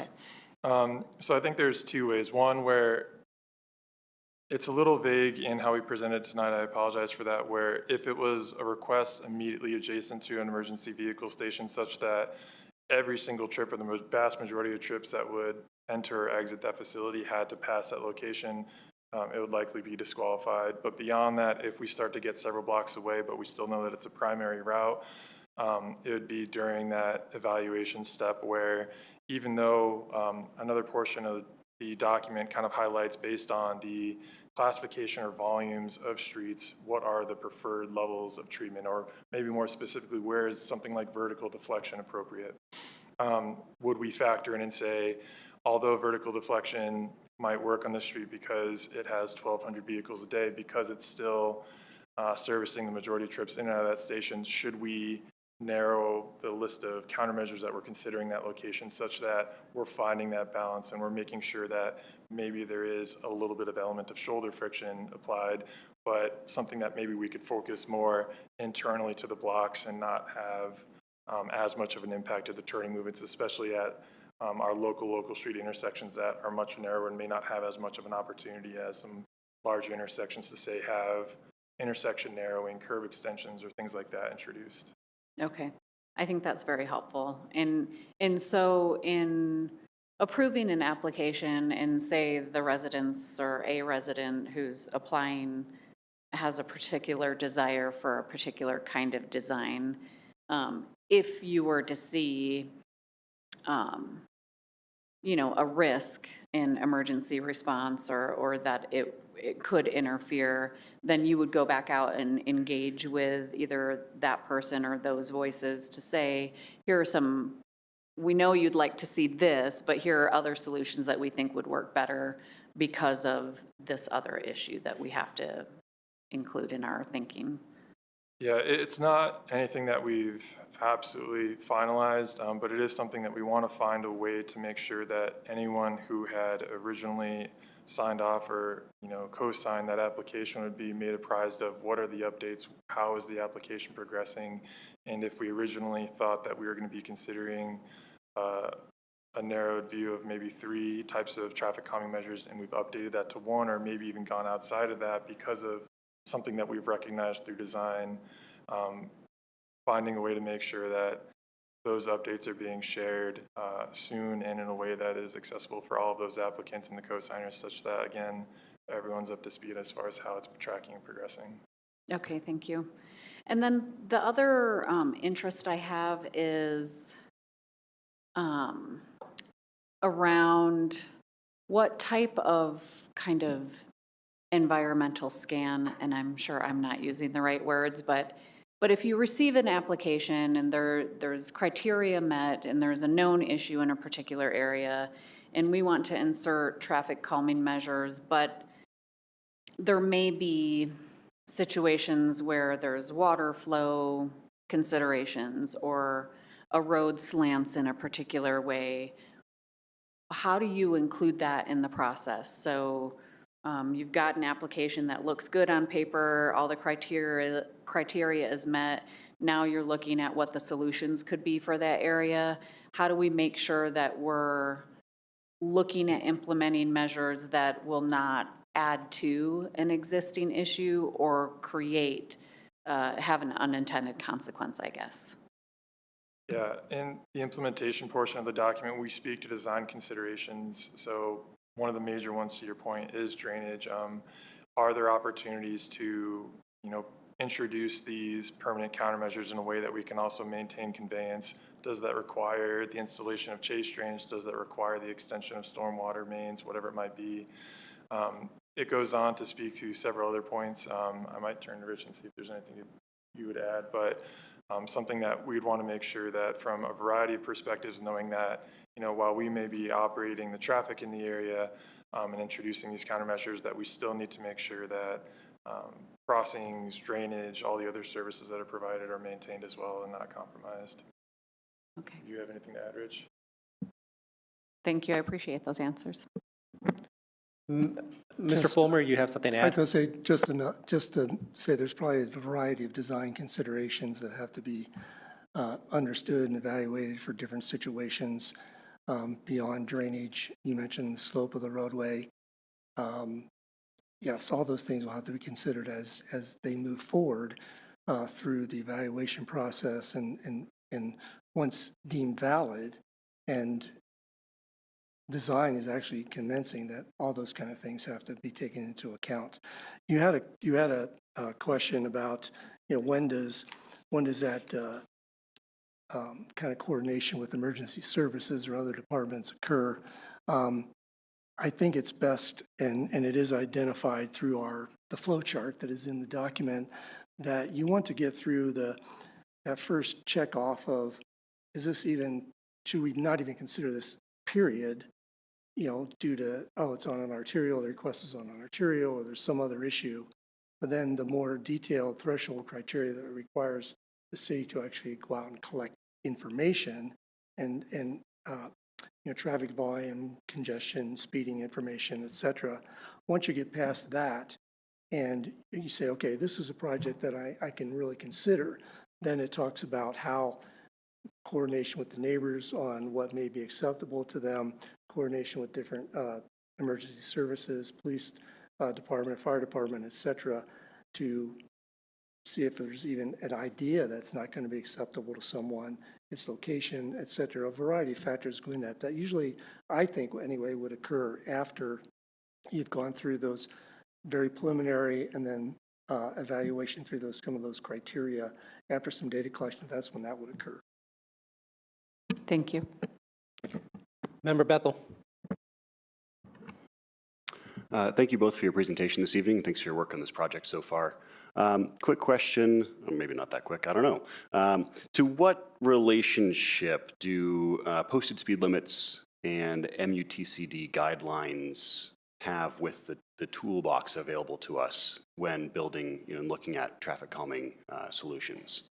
And I mention this because I've noticed that In our primary north-south corridors of Logan, Downing, and Broadway, speeds actually increase in Englewood versus in Denver. I apologize. If I'm understanding the question correctly, it's just the correlation or consistency between the application of speed limits in the city relative to the MUTCD and how the two might differ? Yes, and how that impacts which traffic calming tools we look at for each use. Absolutely.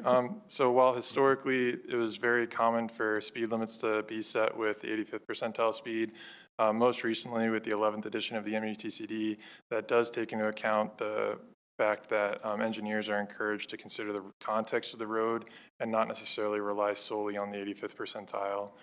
It is also, however, recommended that if you do modify the speed limit such that you're promoting in setting a speed limit more than 5 miles an hour, less than the 85th percentile speed, that you do so with the installation of permanent countermeasures that would support reduced and observed speeds on that corridor. Relative to the city, doing a quick review of the past 15 or so speed studies that have been done, both since I started with the city and a little bit prior, we're roughly around an average of anywhere from 85th percentile speeds being right at the posted speed to as much as 6 miles an hour over. But then specifically, as far as the treatments and the selections are concerned, the way that we had framed some of the recommendations and guidelines in the document were more so based on volumes rather than speeds. But there is, however, a correlation between the higher volume corridors are roads that are posted more consistently at 30 or 35 miles an hour rather than 25. Okay, I think I'm tracking your answer. I've spoken before about some of our speed limits on our north-south corridors. And I know that speed limits and speed signage are not a traffic calming device as you've presented them this evening.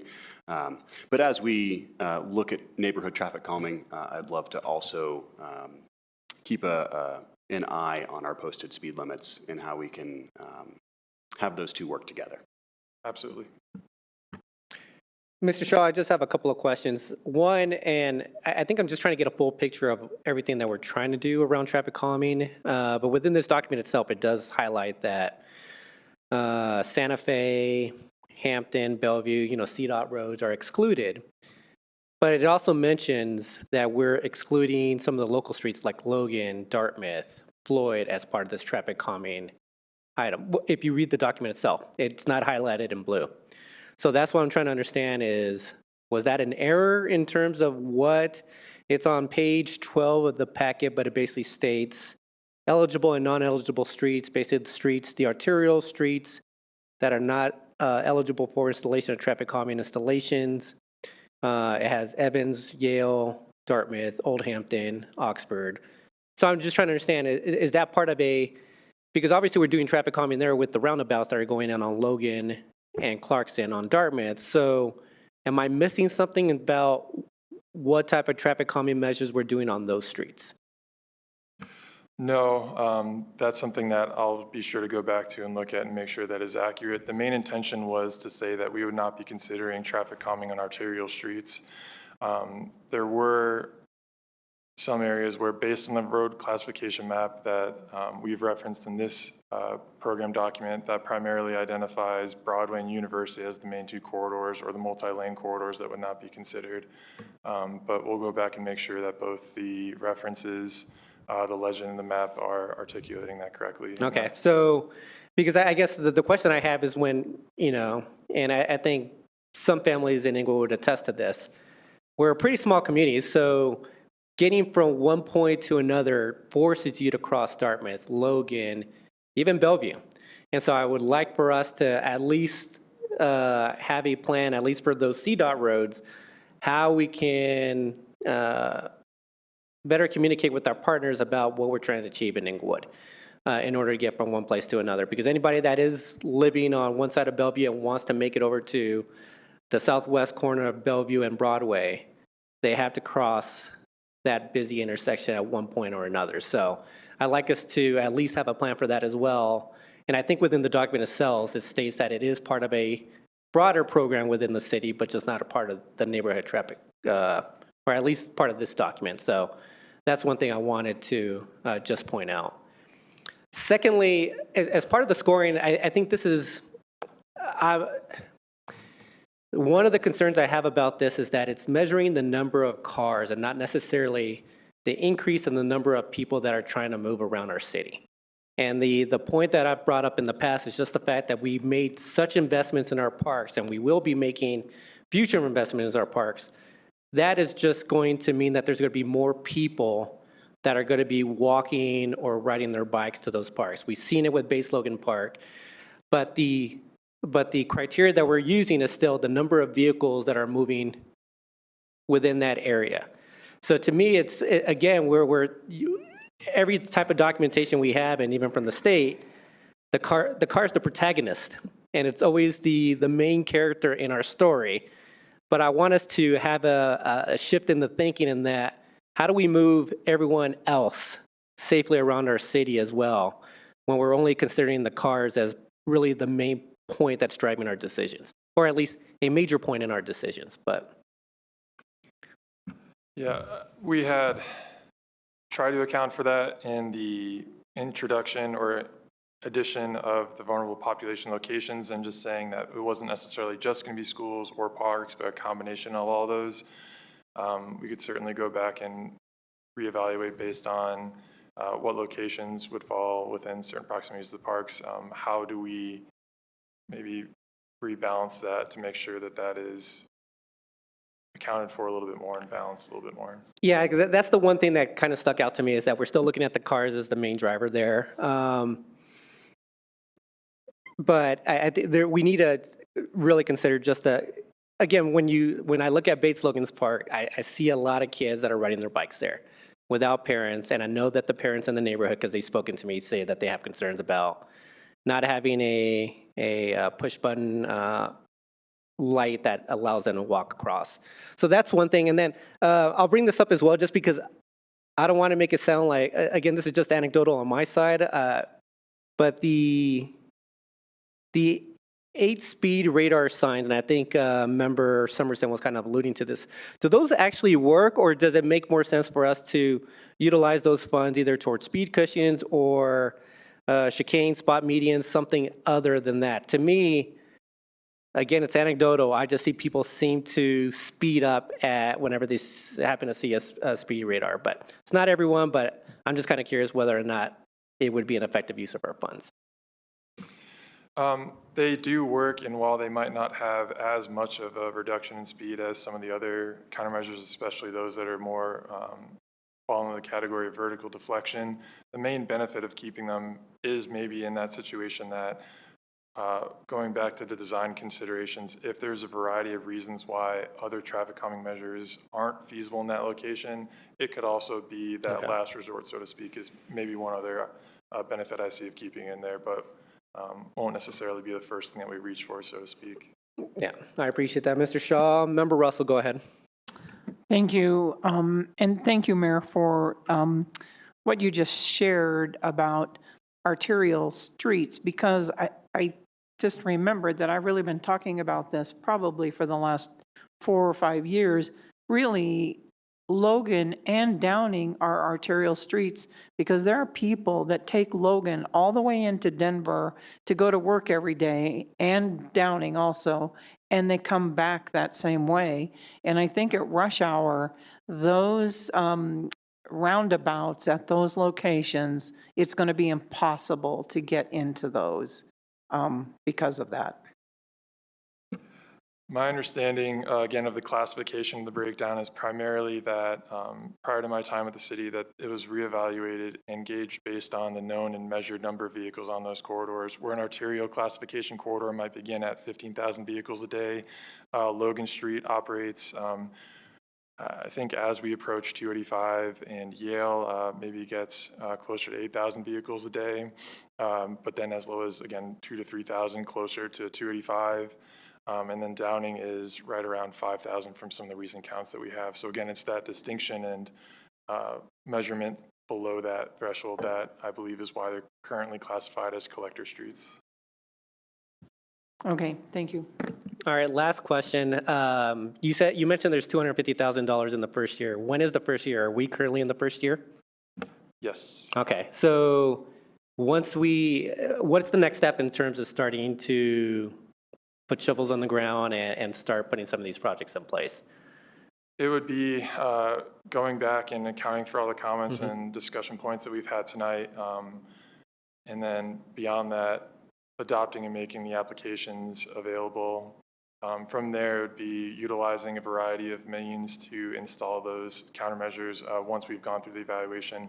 We currently have the mechanism of collecting data counts in a large scale with a third-party contractor in place to do that, which ideally, weather depending, wouldn't take much more than 2 weeks, depending on how many total applications we get.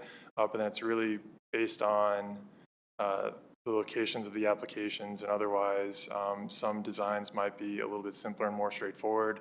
And because we may have the opportunity to utilize on-call contractors to install those, there's a chance that we might be able to expedite some of those installations.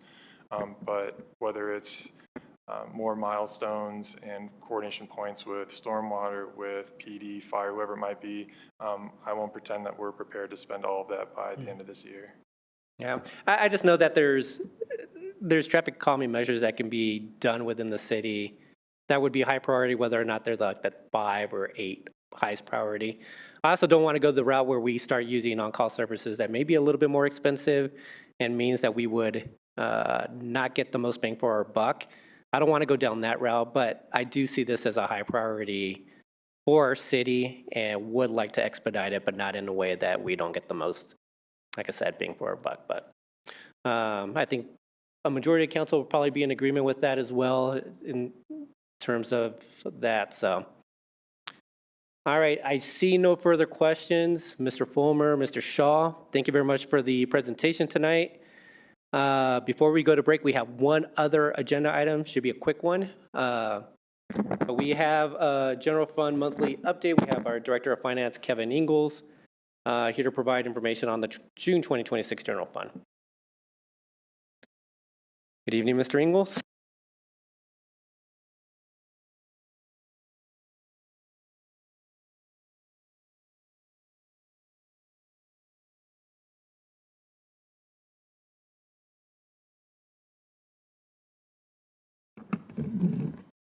Good evening, Mayor and Council. Kevin Engels, Director of Finance. We're going to review the June 2026 General Fund Monthly Financial Report.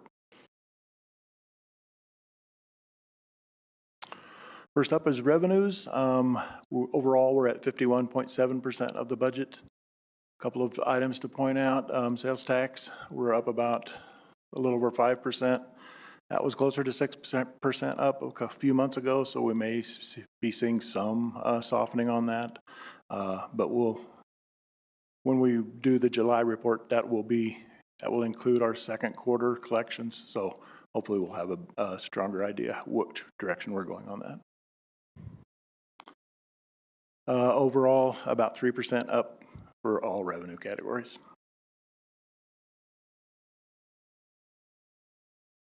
Expenses.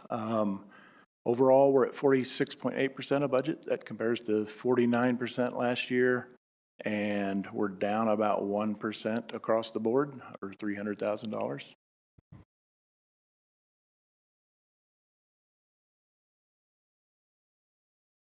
Sorry. By category, down a little bit on commodities, up a little bit on contractual services, but within inflationary expectations there. Capital is down. We reduced one of our internal charges. I think we've spoken about that in prior months.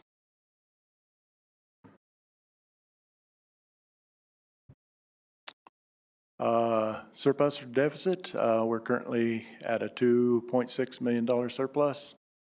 Comparing that to last year, we were at just over $1 million surplus. So the increased revenues and down a little bit on expenditures combined for that $2.6 million surplus. We typically have a surplus at this time of year.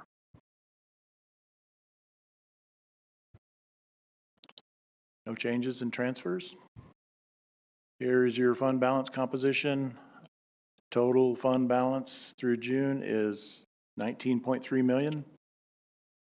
There are two restrictions. It's Tabor is one, and then the unrestricted reserve at 16.7, that's that $12 million. That leaves us an unassigned fund balance of 4.6 million. It's not on this slide, but comparing that to last year, we had about a $3.4 million unassigned fund balance. And I'd be glad to answer any questions on the financial report. Mr. Engels, thank you very much for the presentation. Any questions from members of council? Pretty straightforward, no surprises in that report. So I don't see any questions. So quick one, Mr. Engels. So Thank you. we'll be speaking to you later on tonight. All right, everyone, we are going to take a 10-minute break. It is 7:53. If you could be back shortly after 8 o'clock, we'll restart the last item on the agenda. Thank you.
Members of council, if you could please be seated.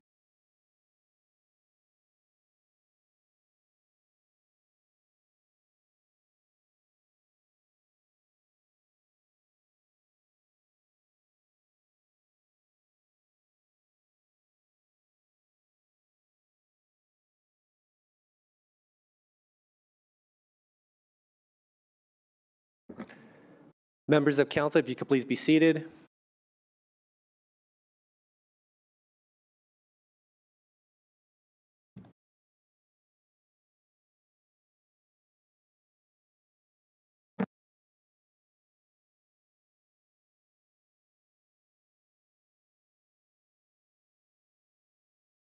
All right, everyone, we are now back. We're moving on to agenda item 5. This is the 2026 CIP mid-year review. We have our Director of Finance, Kevin Engels. Thank you, Mayor. I'll be starting us off, but then I'll turn it over to departments and they'll discuss their individual projects with you.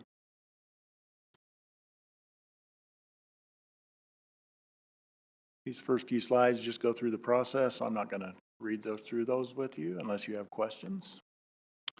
This is a list of our funding sources and the departments that oversee those projects. One correction here, we have stormwater still listed under Public Works, but that is utilities, and we will move that for the next presentation. Just more on the process. We're here in step 3 in mid-year review. We'll be back next month with proposed 27 budgets for capital and operations. 3 slides here that just show where municipal code mentions the budget process. And first up is communications. Hello, Council. My name is Lucia Magnuson. I'm the Web and Digital Content Strategist in the Communications Department, and I'm here to update you on the website redesign project. Currently, we are in the development stage and the sitemap phase. So we completed the design phase at the end of May, and now we're just finalizing the sitemap, getting that all approved, consolidating pages, and revises in development with our design that we solidified. From there, once the sitemap is finally approved and development has been completed, then we're going to move to the content migration phase, which is estimated to be in September. But I'm here to answer any questions. Any questions from members of council? What was the go-live date for the new website, Lucia? The drop-dead date was December 1st. So we have a few more months just with the content migration and training to make sure we're all good on moving all the pages over from the old site to the new site and making sure that all of the content is fresh and correct and moved over correctly. All right.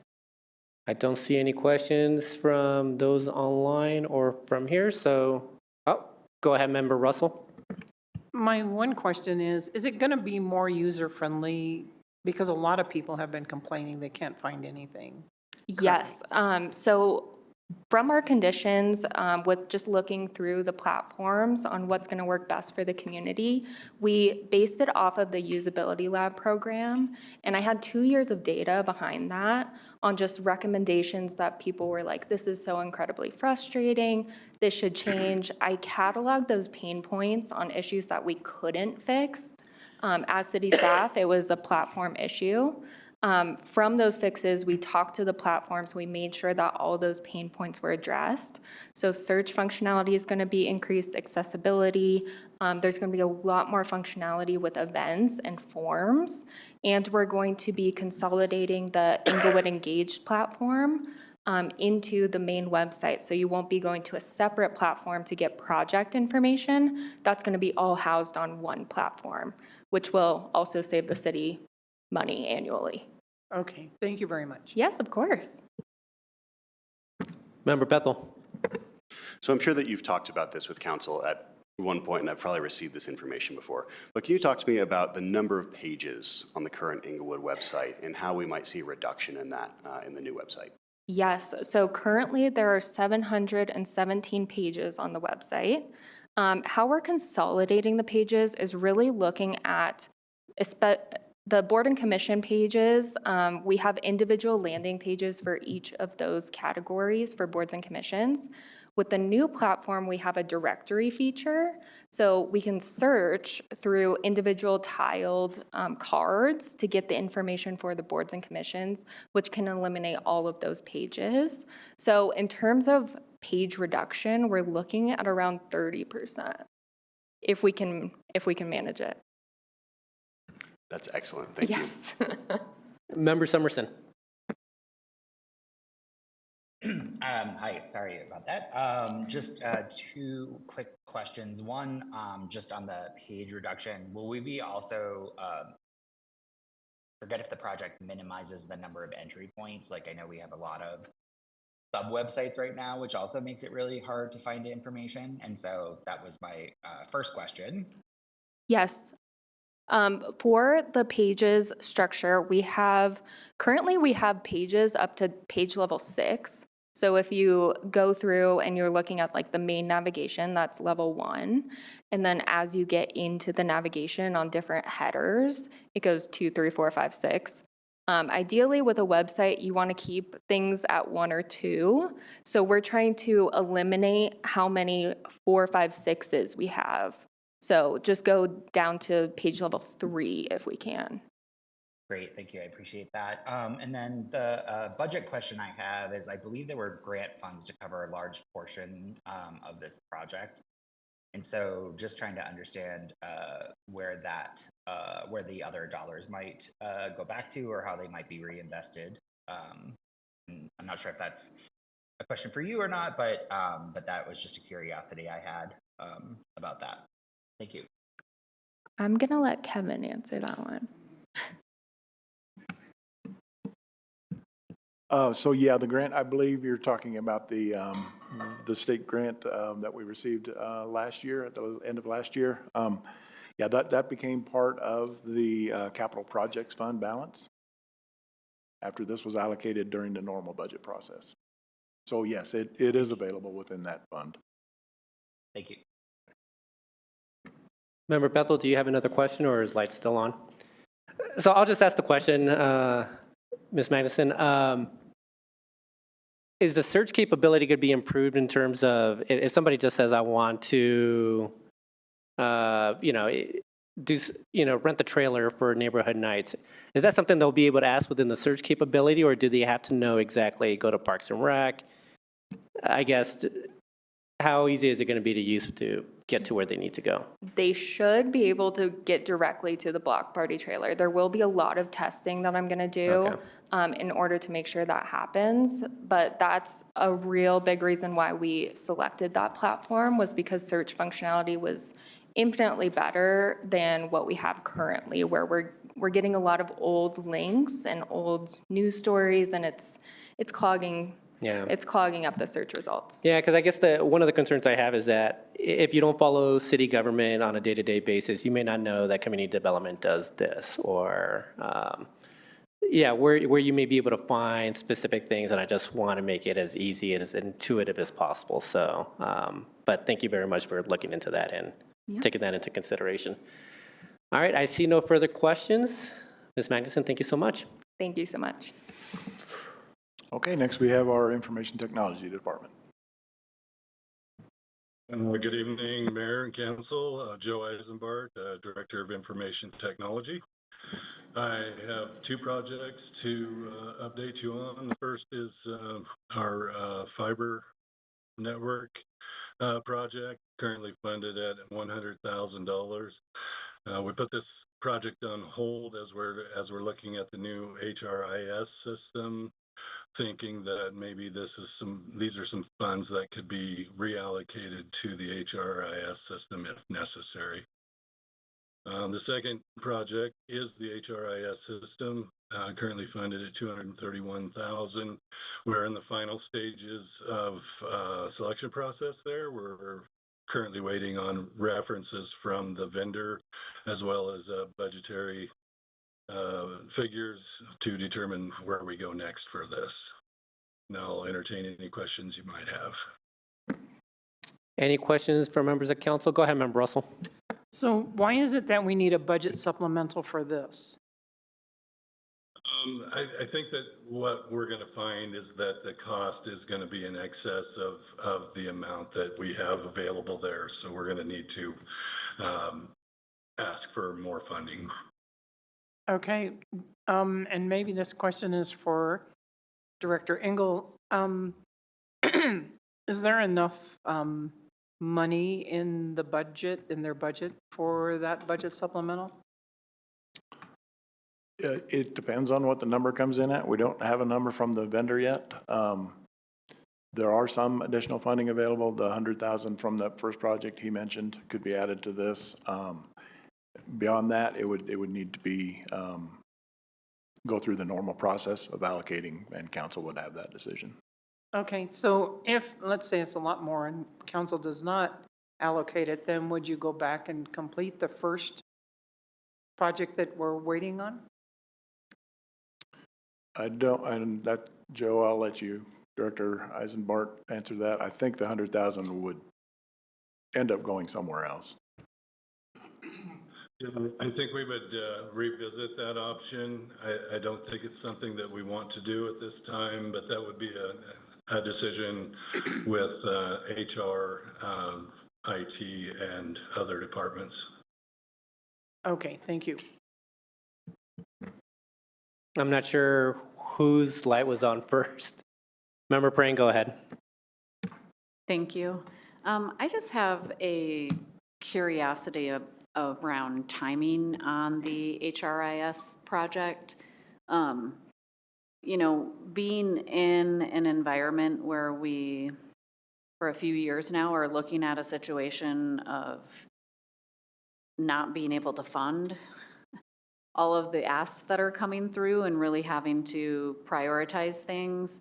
Can you just talk to me a little bit about the year delay when I'm looking at the capital item status update section, and there's a year delay between the project being on hold and number of deficiencies have been identified and now being in the selection process finally? Sure. Initially, this project was laid out for an improvement to UKG, specifically the workforce management tool that we currently have is approaching end of life, and this was for the new UKG workforce management tool. I don't recall what the name of it was at this time, but during that process, from when we had the funds allocated and when we decided to move forward, there were a number of other issues that had emerged with UKG, some dissatisfaction with within the HR as well as other other departments in the city, just some issues that we were starting to see with UKG. And it was determined at that point that they would prefer to look for other options. We were having some problems with vendor support and things of that nature at the time. There was a buyout of some sort there, which resulted in changing the level of care we were getting. And so we made a decision to move forward with an investigation of replacing the entire system. Okay, that's very helpful. Thank you. On the other side, is it Member Bethel first and the Member Ward? Thanks for bringing this up. Can you speak to your decision-making around purchasing an HRIS system versus leasing a cloud-based system on a subscription model? How long has it been since we last changed our HRIS, and what would monthly fees look like if we were to do a subscription-based model? Okay, so we are on a subscription-based model now. And the system that we're looking at would also be a subscription-based cloud option as well. So both of those would be cloud options. What was your second question? I guess I can pivot my second question. How is this funding broken up into monthly, or what is the payment schedule for a cloud-based system? Okay. So the payment schedule for UKG currently, it runs about 32,000 a month. It's based on the total number of employees, both part-time, full-time employees, and then there's a per employee cost basically for each employee. The model with the solution we're looking at would be very similar to that. I believe it's been a little bit since I looked, but the initial, I guess, estimate from the solution we're looking at was somewhere in the neighborhood of 260,000 a year, if I remember correctly. Whereas with UKG, much higher, approaching 400,000 a year. So long term, as I understand it, if pricing holds true, the new system would actually be less expensive than UKG. I appreciate that clarity and insight into annual pricing and what we can expect next year as well. Member Ward. I'll first say that I find that number quite astonishing. $1,000 a day for a software system that manages payroll and timekeeping? That is astounding. Pretty much it, yes. My question is, let's just assume for the moment that we radically shift our approach to HR and we go from an in-house staff to a fully contracted HR department. Would we still require this software?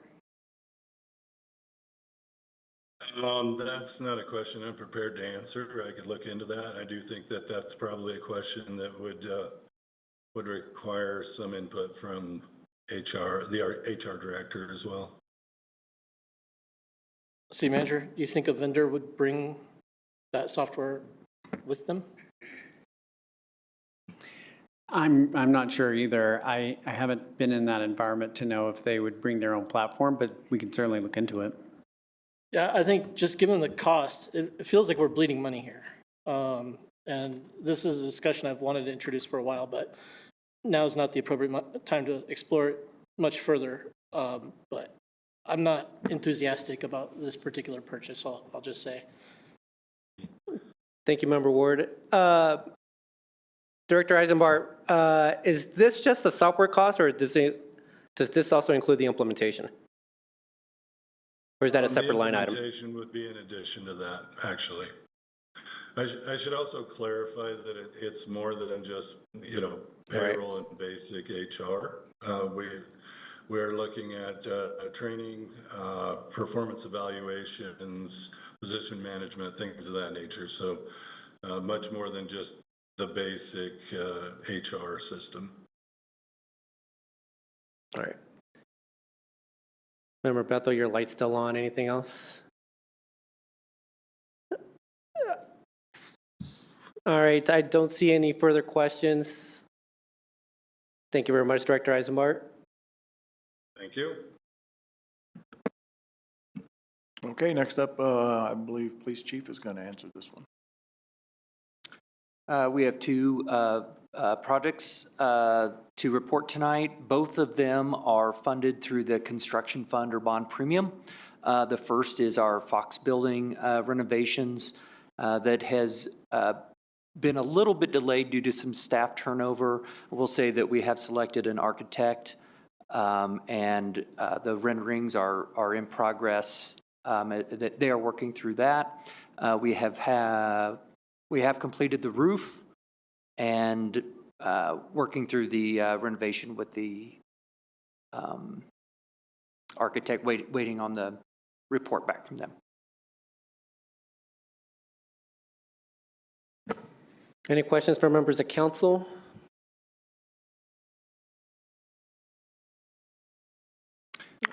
I don't see any questions on this one, Chief. The second project that we have is also through bond premium. This is probably should have been included in the Exxon purchase. However, it was inadvertently left off to the prospect of migrating the data from the previous Motorola body-worn camera platform to the Axon platform for evidentiary cases that are still pending on that platform. So that was $56,000 to migrate that data, which is an ongoing project that should be completed by the end of the calendar year. Thank you, Chief. So are we saying there were two line items that were missed when we made the switch over to the Axon body cameras? Because I think the first one was the AI capability, it was right? left So- off. This was not part of the contract Okay. part. This was just overlooked as far as getting the data migrated over. So is the vendor also Axon that's doing this for us, or is there a third party? We are paying WatchGuard, and we are, Okay. I think we are, say for lack of a better word, manually getting that switched over. I think that's exactly what it is. If it's not an API, it's not an integration. So, Member Summerson, go ahead. Yeah, thank you, Mayor. Thank you, Chief. I was gonna follow up or actually ask what the mayor was asking, just in terms of if there are any other additional Axon line items that we could expect to see, as this is the second one now that was inadvertently left out of the conversation from last fall. And then actually on the Fox location, just a curiosity there. I know we're talking about long-term evidence and vehicle storage. I know when I visited the police department for the new employer orientation, it was great to walk around and see some of the things that were in there. One of the things that stood out to me was the storage closet for people's belongings, some of which remain or go uncollected. Is there any opportunity to consider in the Fox location, perhaps a sort of satellite location for those items so that people could pick them up at a location that isn't the police department? It's a good point. I don't know if we've ever discussed that, so I appreciate the thoughts there. I think perhaps staffing that might be something to think about, but the point is well taken. To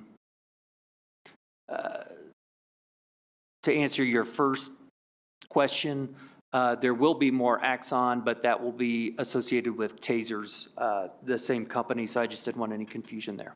Okay, thank you. I appreciate both of those. I'll enter a council request on the storage closet just to keep that going forward, but in a different space than here. So thank you, appreciate that. Thank you. All right, I don't see any further questions. Chief, thank you so much. Okay, next we have our Parks, Recreation, Library, and Golf Department.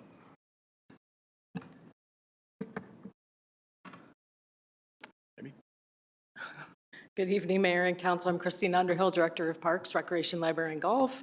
And the first two items we have on here is from our Open Space Fund, which is funded by Arapahoe County Open Space, which is our indefinite quarter-cent sales tax that we receive from them annually. The first project, well, actually, both of these are related. So the first one is for $500,000 for the Centennial Park grant that was awarded here last week. Actually, we'll be coming to council soon with an IGA for this. And so $500,000 is coming out of open space, but then they reimburse us after the project is complete. And the second item on here is the matching funds, $173,988. That's the city's contribution towards this project. And again, it is funded out of our open space fund. So with that, I'm happy to answer any questions. Any questions from members of council? No, this one, not so much. Okay. Thank you, Christina. Yeah. Moving on to our next public improvement fund project, and that's Little Dry Creek at the Plaza. Currently, we're under design construction documents. We're about 50% with those, and that's in partnership with EDDA. And the total cost for the construction drawings is $235,980, and that's being split between the EDDA and the city. And so we're anticipating going under construction later this fall, early winter.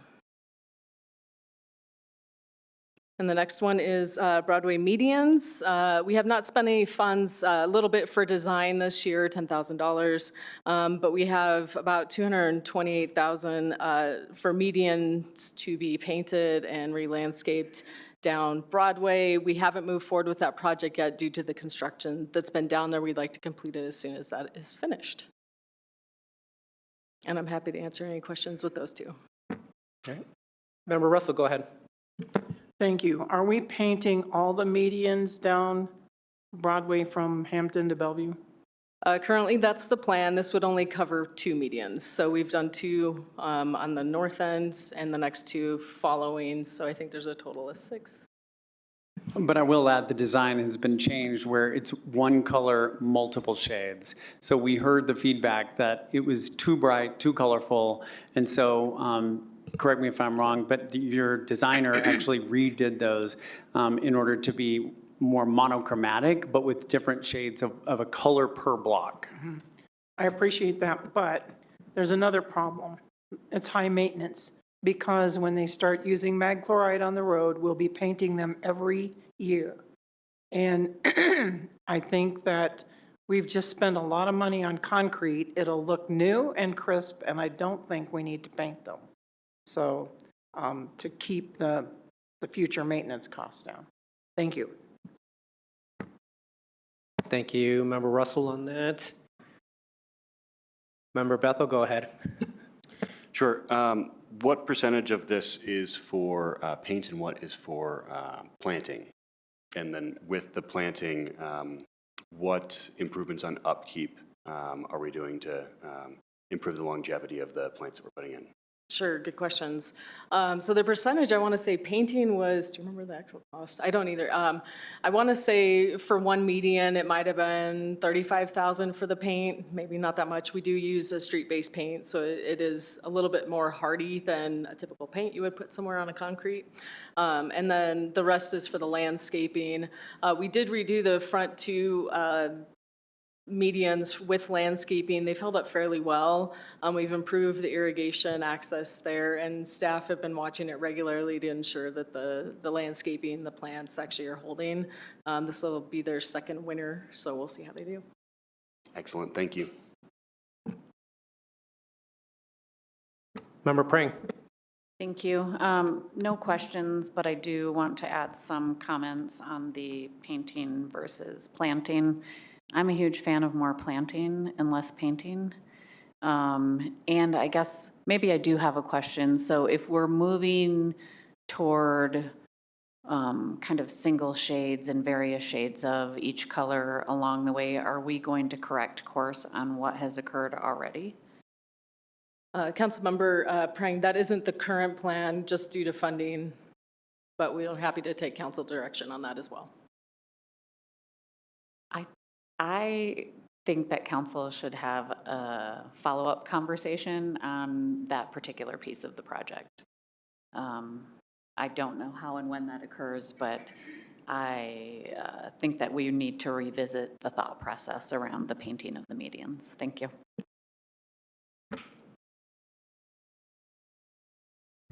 Thank you very much. Any further questions on this? Would members of council want to have a discussion on the painting of the median since it's been brought up? I see one, yep, and Rick, I think I see your head nod. Was that a head nod, yes or no? I got 4 members, so it would be good to have the discussion regardless. I do have 4 members that want to have that discussion at the very least, so we will find a time to discuss that as part of a future study session. All right. All right, the next fund is our capital projects fund. We had a little money left over for library furniture. We were able to receive $50,000 last year for library furniture, and we had about just under $6,000 left. And so we are looking at utilizing that for a few more pieces of furniture for the library. Any questions on that one? All right, I don't see any questions on that one. I think we're good on that one. So this next round will be for our Parks and Recreation, GO bonds, and the construction and where we're at.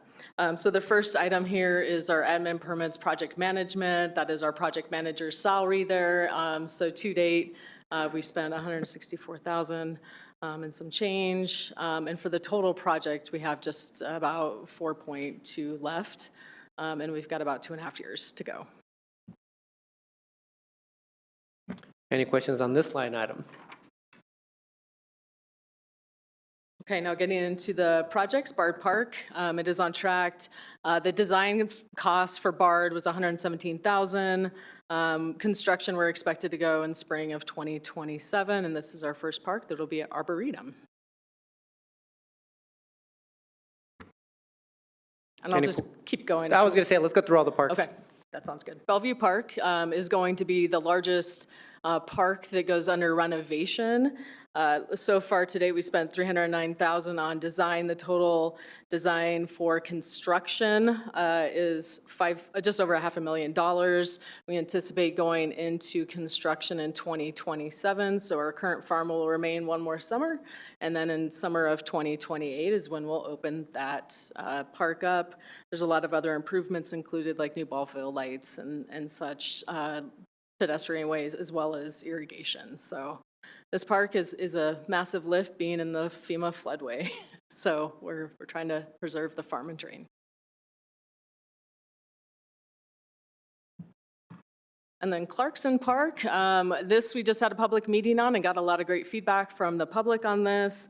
For design, we've spent about $54,780 on that. We'll just have just under $300,000 left for the renovation that's going to happen there. And we anticipate actually going under construction and renovation in early of 2027. Emerson Park is just about complete. We have one more item to install there, and that's coming in September, which is the pergola. The total budget for this park was $600,000. It's mostly complete, like I said, with the pergola just being delayed, but we were under budget in this park. So we had a little savings there for Emerson. And that'll go back into the projects. We know we'll have some overages in some of the other projects as they're larger. Miller Field's another great one that we're working on. Right now, the total we've spent is the $262 for design. We're expecting 100% construction documents here at the end of August. August 31st is when they're due. And we anticipate going under construction April of 2027. This park is just about $6 million for the renovation, and this will include the splash pad, new playground, new pathways, bioretention area, education, updated parking, items like that. Northwest Greenbelts, right now we have the documents to go under construction. We'll be bringing the contract to you in September and anticipate starting in October with construction there. That's gonna be a new restroom and updating the area where most people hang out by the playgrounds. But so far we've only spent $127,000. The budget remaining is $700,000 for this park. The total budget was $940 that was allocated by council. Rotolo Park. So we closed the new restroom area back in May, and unfortunately we had some delays with permitting and water access, but that's all been figured out now. And so we are moving forward. They might have started today, but they are starting this week on the restroom. So far we've spent $500,000. The total budget is $755,000. We're going to be doing some updates to landscaping, adding some native and play area in. This design had a change due to the original design was in the floodway. And so we had to redesign it to take it out of the floodway and put it up in the park. I think it's going to be a nice feature for the neighbors once that goes in. We're going to keep updates on a Renew and Recreate page. But the first phase is underway. We do anticipate this will be completed at the latest winter of 2027, which means hopefully early next year if all goes well with the weather come the winter months. And then we have the irrigation budget line item as well. And so we've invested already at Emerson, Rotolo, Cushing with irrigation updates. So we have just under $3 million there to spend. And so every park that goes under construction renovation will get new irrigation. And then once we're complete with all the existing parks, if we have funding left, we'll continue into the other parks that weren't solely addressed by the bond, like Jason Park needs a new irrigation system. And so we look at updating that as long as we have funding left. The Recreation Center, so design is complete. We're going under construction August 31st. We anticipate reopening everything in July of 2027. We are in contact with the public regarding the closure and what access will be at the Recreation Center while renovations are occurring. But to date, the construction cost is $4.2 million, and the design was just under $600,000. So we're under budget as well with this one, but it is an old facility, so our contingency is a little higher for this. Pirates Cove. We're hot in the season right now with Pirates Cove. The design for Pirates Cove was $605,000, and our construction cost is $5.6 million. We are going under construction on August 10th. Pirates Cove closes on the 9th, and we anticipate, and the construction team knows, Memorial Day of 2027, that weekend, we plan to be open. So again, if all goes well with weather during the winter months, we should be ready to go Memorial Day weekend. And with that, I'm happy to answer any questions. Thank you very much, Director Underhill. Any questions for our director on the parks? Like the steady progress on each of these. I don't think I have any specific question, neither does council. Thank you very much, Director. All right, and this, I believe, is the last one. So our golf course fund, this project is complete. Recently, our superintendent and general manager came and presented about this project. So we spent just over $1 million. Initially, we had $998,000 budgeted, went over just a little bit, but not by much. For a project of this size, they did really well, and it's looking really nice out there. And so this one is complete. The $493,000 that wasn't on the initial budget is absorbed in their capital fund. I'm happy to answer any questions on that. Don't see any questions on the golf course either. Thank you very much, Director. Thank you. Okay, next up we have our city manager's office, the facilities division.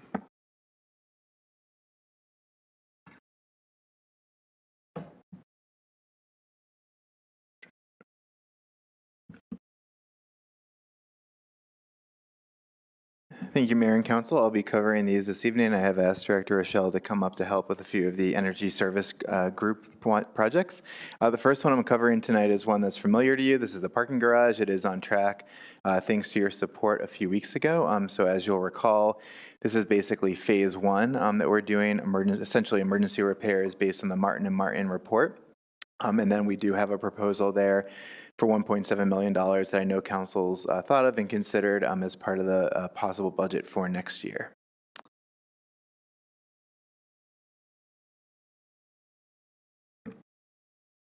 That's just the accounting of that. Any questions on this one before I move on? Any questions on I think I have a larger question on the parking garage, but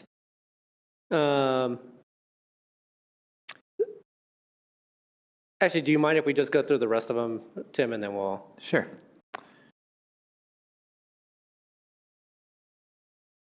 Okay.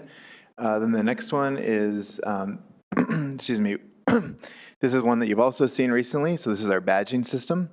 We've gotten some questions about this recently. Our badging system is end of life. The reason this came back to you a little bit later is that we wanted to do essentially a comprehensive audit involving the police department, involving our IT department, all departments in the city to really understand what the need is here. This was approved by council recently for us to move forward. I believe it was last week, and so we are moving forward. We've selected a vendor, we have a contract, and we're moving forward with this implementation. So it's basically badging and access improvements in all city facilities.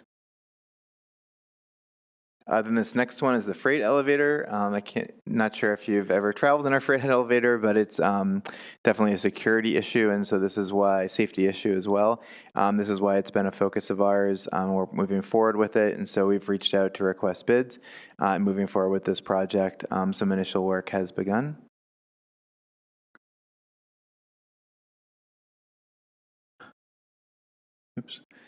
This is the ADA audit, so this is something that you heard, I believe, last week about from the city attorney's office, so this is a part of that larger project.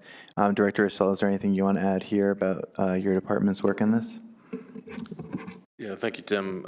So this is also partnered with the city attorney's office. There were some very specific things were identified through that, so we'll be utilizing some of the remaining funds to address the immediate concerns that were identified through that audit. Can I just weigh in on that? The project actually for the audit itself is complete. So, and the final report has been issued. So now it's moving on to the implementation phase. Great, thank you. This next one is a really important one, which is basically improvement and additions of our backup generators. So this unfortunately was a bit delayed due to staffing, but it's been on track. We've received kind of the scoping and design from vendors. I would say in addition to this, we're also trying to be more diligent with our generators in general. We had an incident where this building lost power, I think about 2 months or so ago. And so we've really focused on that point at making sure that they were all filled with gasoline, and that also that we were doing routine maintenance and routine checks, even more so than was required, just because we never want to be in that position again.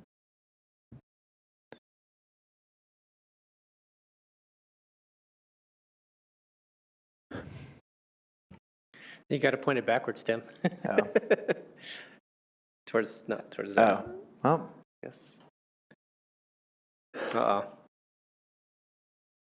Okay. All right, that seems to work better. Thank you, Mayor. The next one is, so this is a series of what we're calling the energy efficient project. So I'm going to give a really quick high level on all of these, and then I'll go point by point and mention a few key items on each one. This is the project otherwise known as ESG, the name of the company, Energy Services Group. This is a project that we've now been working for a couple years to basically replace some end-of-life systems with more energy-efficient ones. And so this series of projects here is basically the update on all of these. There is a contractual issue that we're working out, so it will be coming for you later in the year. And Victor Rochelle can definitely address if there's any specific questions that you have on these projects, but the first one is involving the service center. These are all organized by location. The next one is work being done in the recreation center. Many of these are HVAC replacements, so the one at the recreation center is scheduled for Q2, so coming up in August.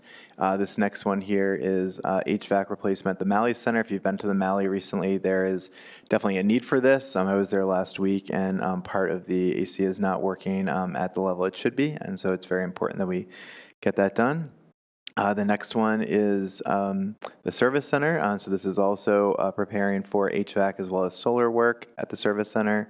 The next one is energy efficient work at Pirates Cove. You see here, this is mostly kind of general work that's being done, kind of listed here involving solar, water conservation, utility management, and some other projects. The next one is the Broken T Clubhouse.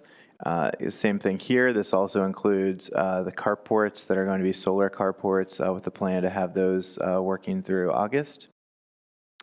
The next one is Broken T maintenance. I think this is somewhat, it's moving forward, but they're somewhat on hold, I think, to work with the Broken T team there to make sure we understand what the specific needs are, and there's a little bit left in that budget. I believe most of it's lighting. The next one, we have a couple of the fire stations that we're doing replacements. These are the 2 fire stations that are still occupied by Denver Fire. The first one being Jefferson. It's an HVAC installation that's currently in process. There's meetings every Thursday morning to track the progress of these. The next one is the Acoma Fire Station, and this is also HVAC as well as the MDP replacement that's pending being able to obtain the equipment. The next one is the Fox Annex building that came up earlier when talking about the police station. This one is currently been pulled, just given that there's some work there into determining what the future of that building is. The next one is the police headquarters. So this substantial completion is expected in a couple weeks on August 14th in this project, which again is mostly similar things you're seeing in other facilities. The next one is the Charles Allen Treatment Plant. So this is in progress pending equipment, just like one of the other buildings was. The next one here is the service center building, and so there's a coordination meeting that's occurred. Victor Rochelle can address if there's any specific questions on this one. I believe this is the last one. This has been a need for a while, but it's a replacement of the Englewood Rec Center door. So one quote has been received pretty recently, and we're waiting on another vendor to send a quote, hopefully moving forward on this by the end of the year at the latest. I believe those are the projects. Thank you very much, Deputy City Manager Dodd. Questions? I'll start off with the bridge. So this million, the parking garage. This is the $1 million that we approved last year. That's correct, yes. Doesn't include the $750,000 that we approved a couple weeks back, right? Is that correct? Yes, Mayor, that's correct. Okay. I guess my question is, and I can't recall if I brought it up when we approved the the one just recently. What do we need to do in order to just speed up talks with potential, like whether or not we just speed up the redevelopment of City Center to include the parking garage, or whatever whatever we need to do in order to,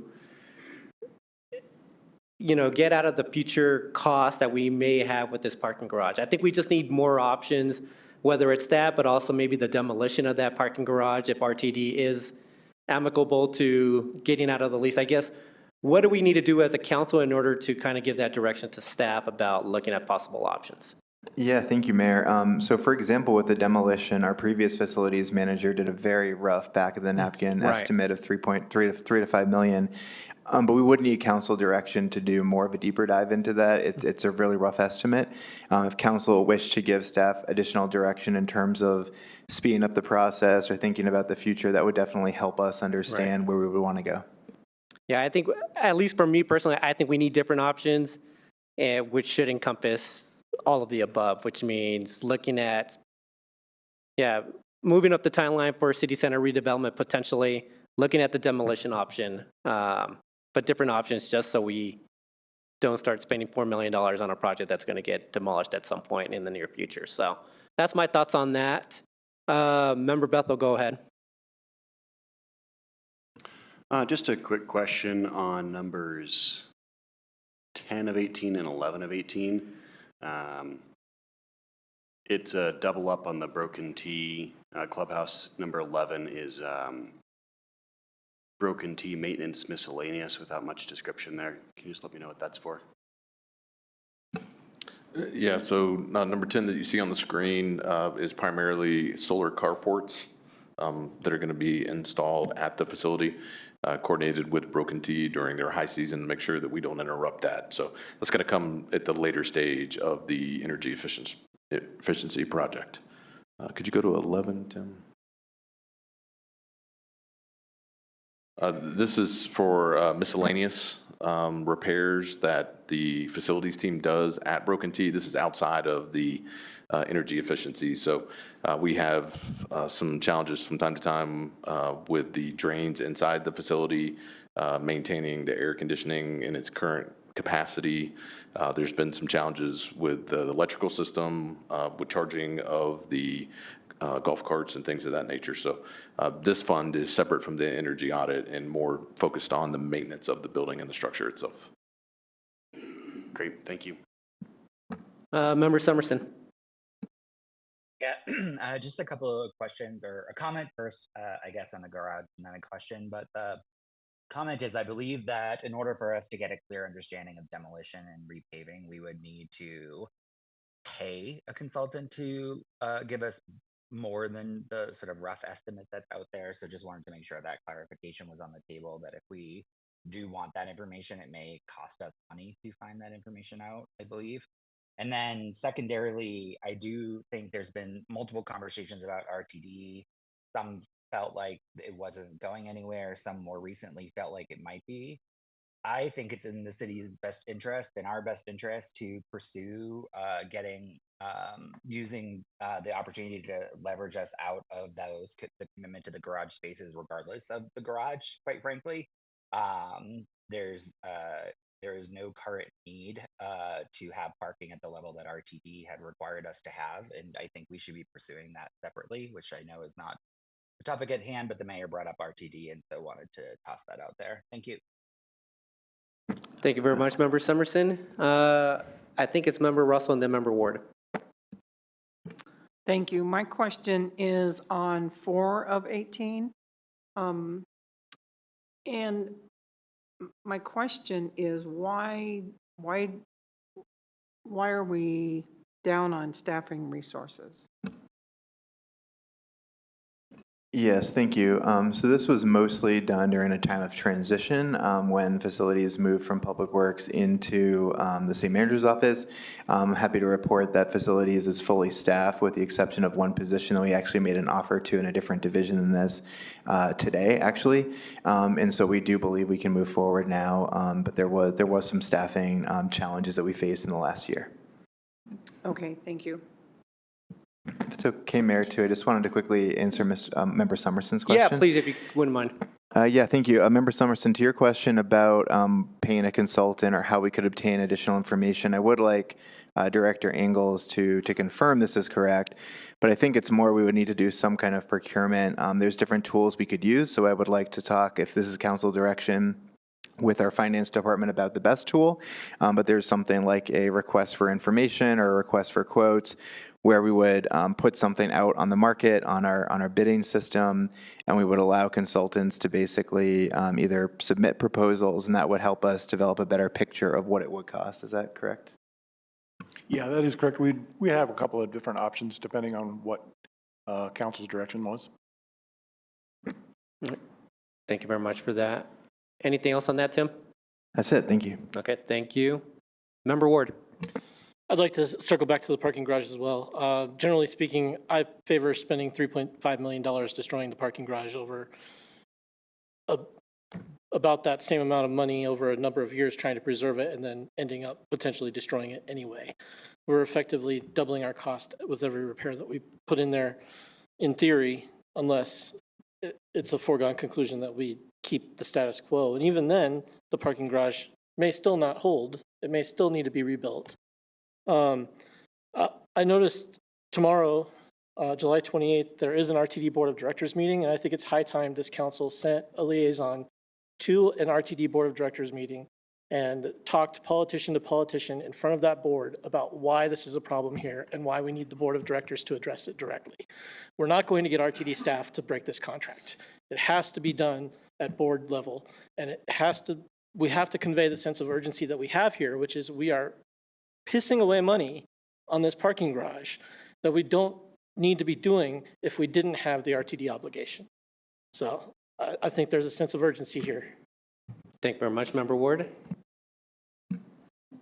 Mayor Pro Tem and then Member Prang.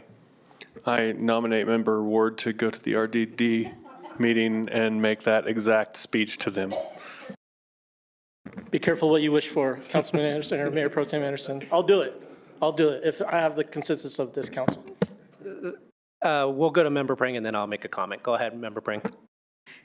You stole my thunder because I was going to ask if he was volunteering himself. So I did have a question, or just more of a curiosity. I think it's 18 of 18. It says 1 of 18, but it's the the rec center doors. So we've gotten one quote in. We're waiting on the other. Are the quotes coming in within the budget that we've set for that? That's a high priority for me, and I want to make sure that we're not going to be facing roadblocks to getting that done. Yes, thank you, Member Prang. If you're okay with it, I'd like to enter that as a council request. Sure. I do believe when I looked at them recently that they are, but I want to confirm that that's correct. So, Okay, thank you. So my comment, I did speak to our RTD Board Director, Chris, and I'm going to butcher his last name, but I did, Chris Gutschen-Ritter, somewhere around there. And I did let him know about just the issue that we happen to have with our parking garage. It does sound like RTD is more applicable to doing away with that requirement, but I would be open, if any member of council wanted to just provide more details as part of the board meeting, Member Ward, if you wanted to do it. I'm not sure if I can make it tomorrow, I guess is my point, or whether or not there's still an opportunity to speak during their board meeting if they have a public comment. I'd be open to doing. I just don't know what the time frame is. So, but maybe you could look into that information. We can just like strategize on how best to approach it. So, all right. Any other comments on any of the items that Director or City Deputy City Manager made? Go ahead, Member Ward. Sorry, I just require some clarification. Does any member of this body object to me speaking in my official capacity to the RTD Board of Directors tomorrow night? I don't have an issue. Members of council, anybody have an issue with Member Ward speaking at the RTD meeting tomorrow? Nope. I think you're good to go. All right, thank you. I just want to make sure he comes back to give us a report. Hopefully we hear from him. So thank you very much, Member Ward, for volunteering. I don't see any further questions on this. Deputy City Manager, thank you very much. Oh, Victor, I think you're next. Oh, okay, there you go. I was like, don't go too far.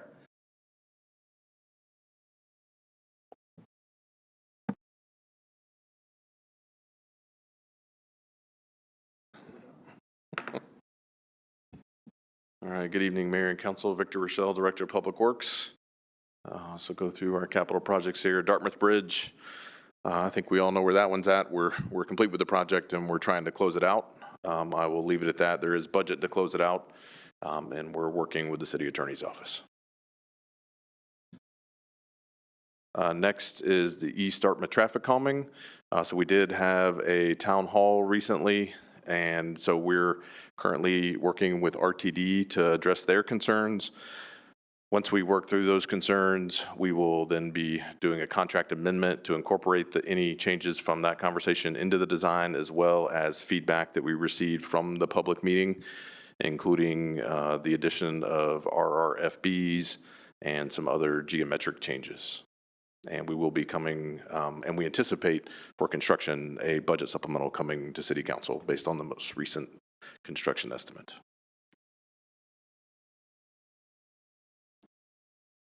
Next, we have the downtown overhead lighting design. So we're currently coordinating with the EDDA. They have their South Broadway Public Realm project, and we're coordinating with them on the funding and how that funding can be used as part of that project for the lighting elements to enhance the lighting in that region of Broadway. Next, South Broadway Complete Streets. The project is tracking on budget and on schedule. As of Q2, we were 40% complete. We're slightly over that now.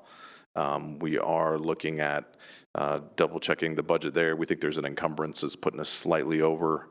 So we do expect a correction on that $15,000 negative number that you see there.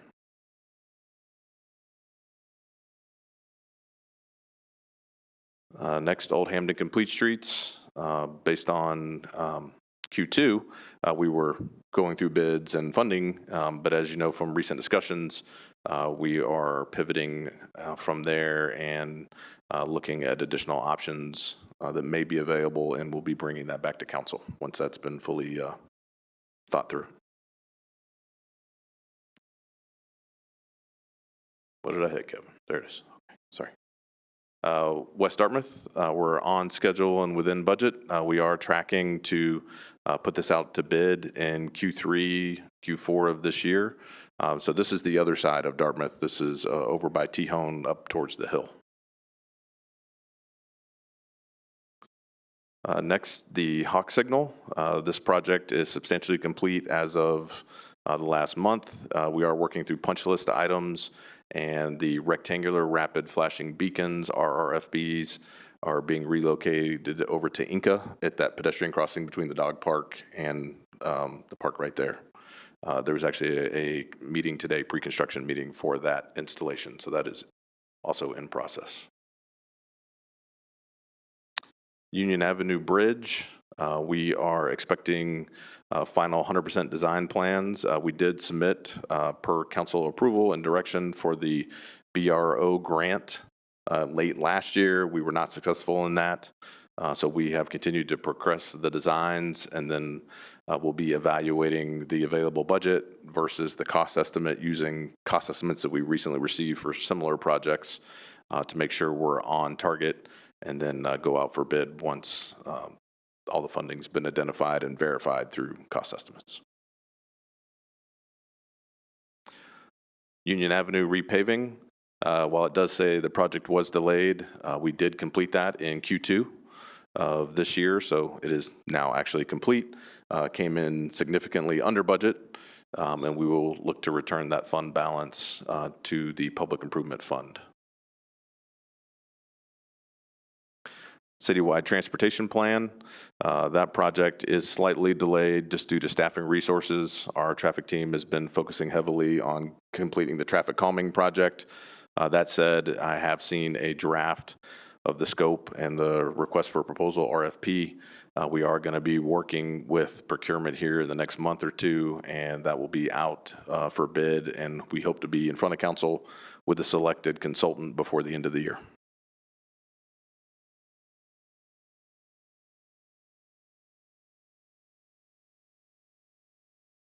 Oxford Avenue Ped Bridge, so that project is also complete. The Ped Bridge has been opened, and we have, I believe, closed out all but a few minor landscaping elements, working with RTD to make sure irrigation was working at all the trees and the grass in the area on the north side of the bridge next to the station. So we are closing out that project. This is the match money. Same thing there for the bridge. Important to note, I don't know that it's noted anywhere in here. I'll just mention it so that all of council is aware. This project did have some grant funds, but also a contribution from the Sam's Automotive developer, which made it possible because they are contributing a heavy amount of pedestrian traffic to the corridor, and they partially help fund the project to get it through completion.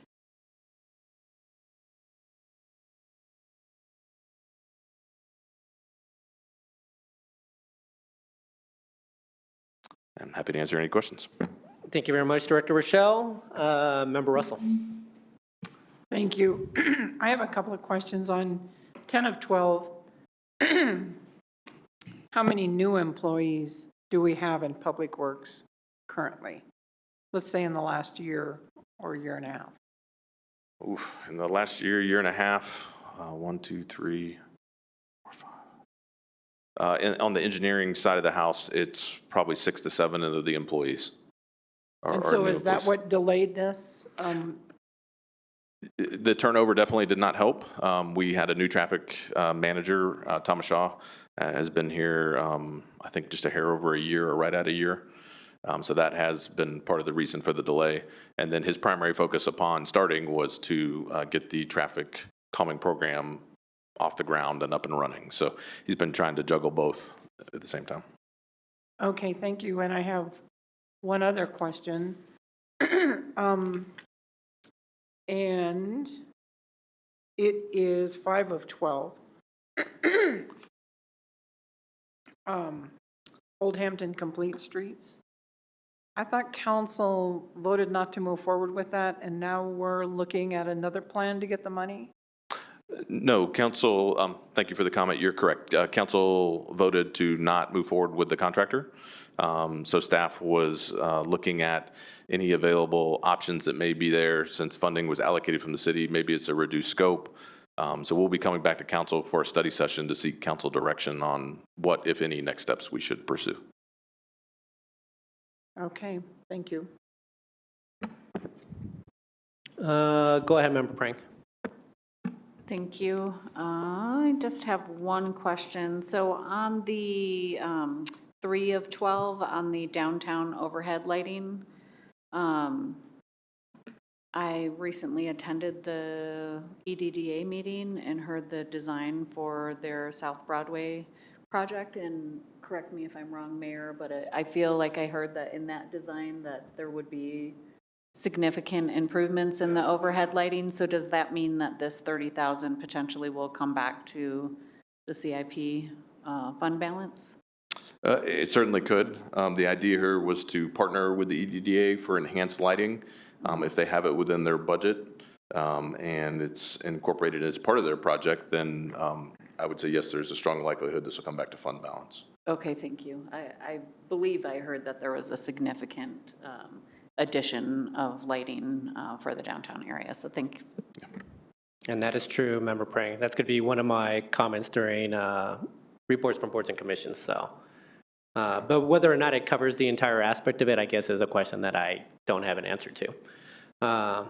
Member Russell, do you still have a question?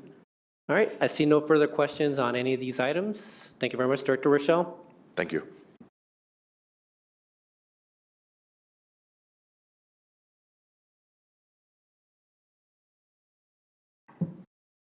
All right, next up is our Utilities Department. Good evening, Deputy Director. Good evening, Mayor and Council. Sarah Stone, Deputy Director of Business Solutions and Engineering for the Utilities Department. Before I start, you will notice that our slides show projects in a little bit of a different format. Most of our projects are multi-year, and so as we execute those projects, we have to rebudget those funds within the enterprise fund each year. So you'll see that some of these projects had budgets in years prior to construction even beginning. That didn't necessarily get spent, went back to the fund balance, and we rebudgeted it for the next year. So just an overview of how we budget for capital projects.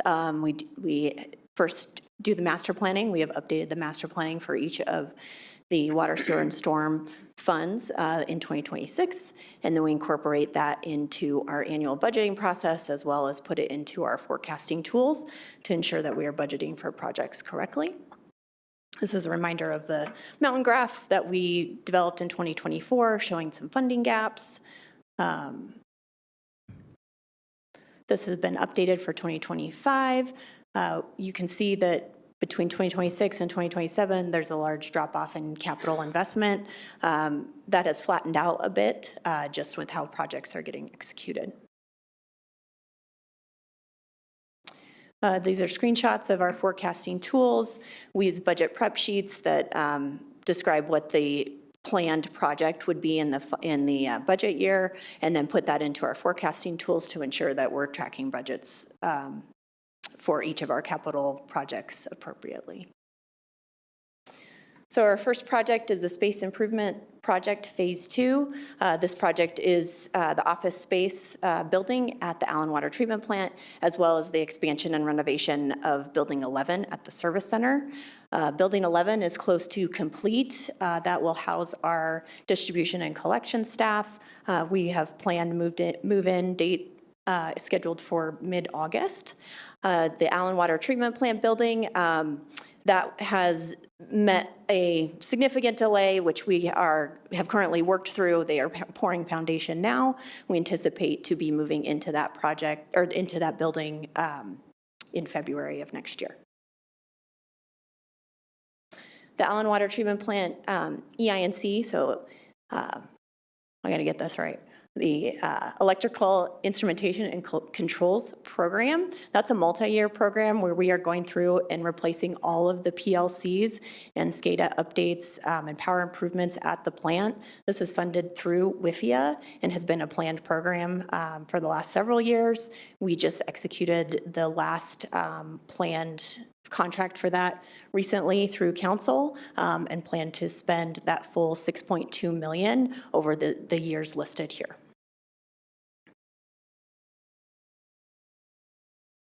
The Denver Water Interconnect project that is currently ongoing. The Zone 1 interconnect is substantially complete, and crews have moved on to the Englewood side of the Zone 2 interconnect. We are still waiting for Denver Water, and you can see here this has been budgeted for several years, and we are still waiting for Denver Water to confirm a construction timeframe for Zone 2. That'll likely happen sometime in 2027. So we are moving a portion of, well, some of that budget has been carried over into planning for 2027. The Old Hampton Utilities Improvement Project, this is the water line. This is complete. It was completed earlier this year in the spring. The project cost for this water line was $2.9 million. But as you'll recall earlier, or like I think it was late last year, we issued a change order for around $560,000. That change order put this project over the initial budget. That change order was because of the criticality of where this line was in front of the Swedish hospital. There was also additional protections on the line that we needed to make sure were done once we got into the ground there.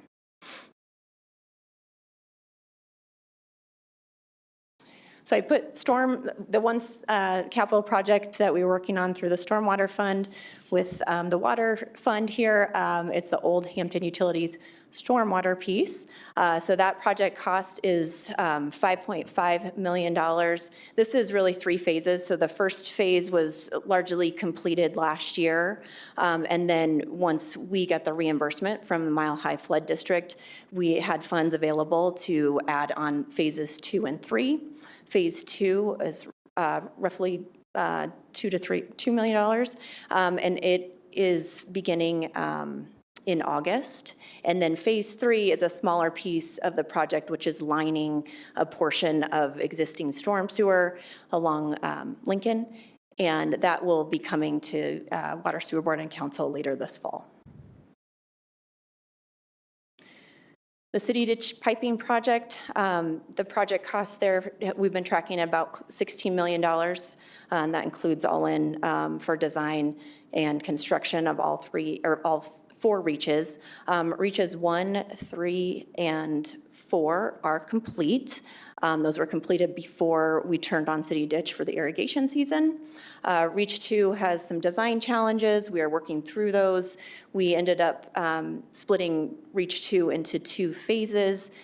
Reach 2A, the construction contract for that has been approved. The contractor will start this fall after irrigation season is over.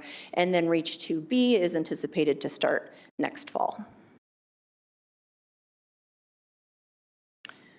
The lead reduction program is coming to its completion after 3 years of lead and galvanized service line replacements. As of last week, we had replaced approximately 2260 service lines. We anticipate a few more months of construction to complete any more investigation needed and the final service line replacements. So that program will complete this year. You can see that we are tracking to close out this project under budget, under the $40 million budget. There are additional projects that we've identified to close that gap between the 40 million and the roughly 35 million that we will be planned to spend under the lead reduction program. That's largely related to valves and meter replacements moving forward. And this is our only sewer capital plan that we track, which is the South Platte Renew CIP. Over this 5-year period, so 2023 through 2027, the investment at SPR is roughly $84 million. 50% of that is the city of Englewood's responsibility. So this just shows the spending over to date and planned for 2027. And this is just Englewood's cost shown in the graphic below. With that, I'll open it up for questions. So Deputy Director, Reach 2. Yes. That's been, so we're now saying that the completion date's fall of 2027. So that's 2 years, I believe, behind schedule. Yes. Right? And obviously the importance there is that this is our project to make our water taste better. The hardness, well, are we through with the delays in terms of what's taking us now? I know we're ready to go, but is this going to be the end of the delays and fall of 2027 is when we should be complete? That is the plan. So Reach 2A, the contract has been signed and the contractor's ready to go as soon as the ditch is shut down for the season. Reach 2B, we are still working with the city of Littleton. So that's a smaller reach that goes around the Linhart Lake area where redesign has had to happen. And we are also coordinating with the city of Littleton on their storm. They have stormwater that flows into that area, and they have to manage that and potentially invest in the stormwater system.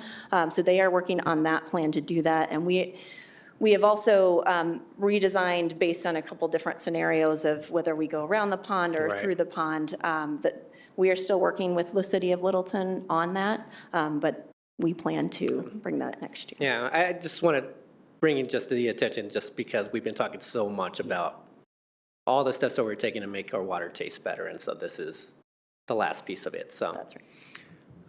Any further questions from members of council? Don't see any. Deputy Director, thank you so much. Thank you.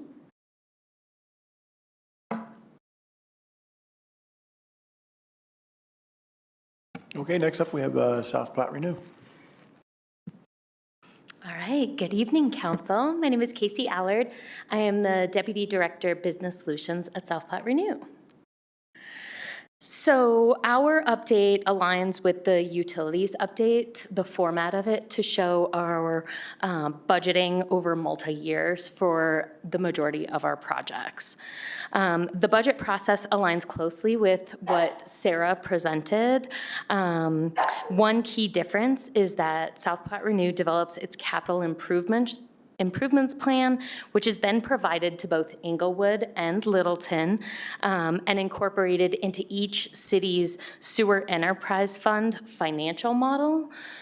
This ensures that rates are set by each city based on accurate and current CIP information.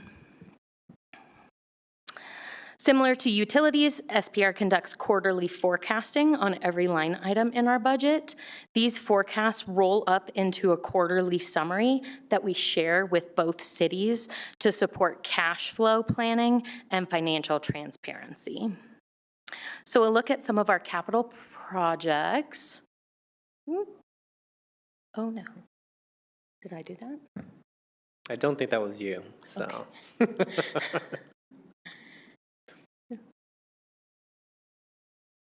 Okay. Are we able to get the PowerPoint back to where it should be? There you go. Was that it?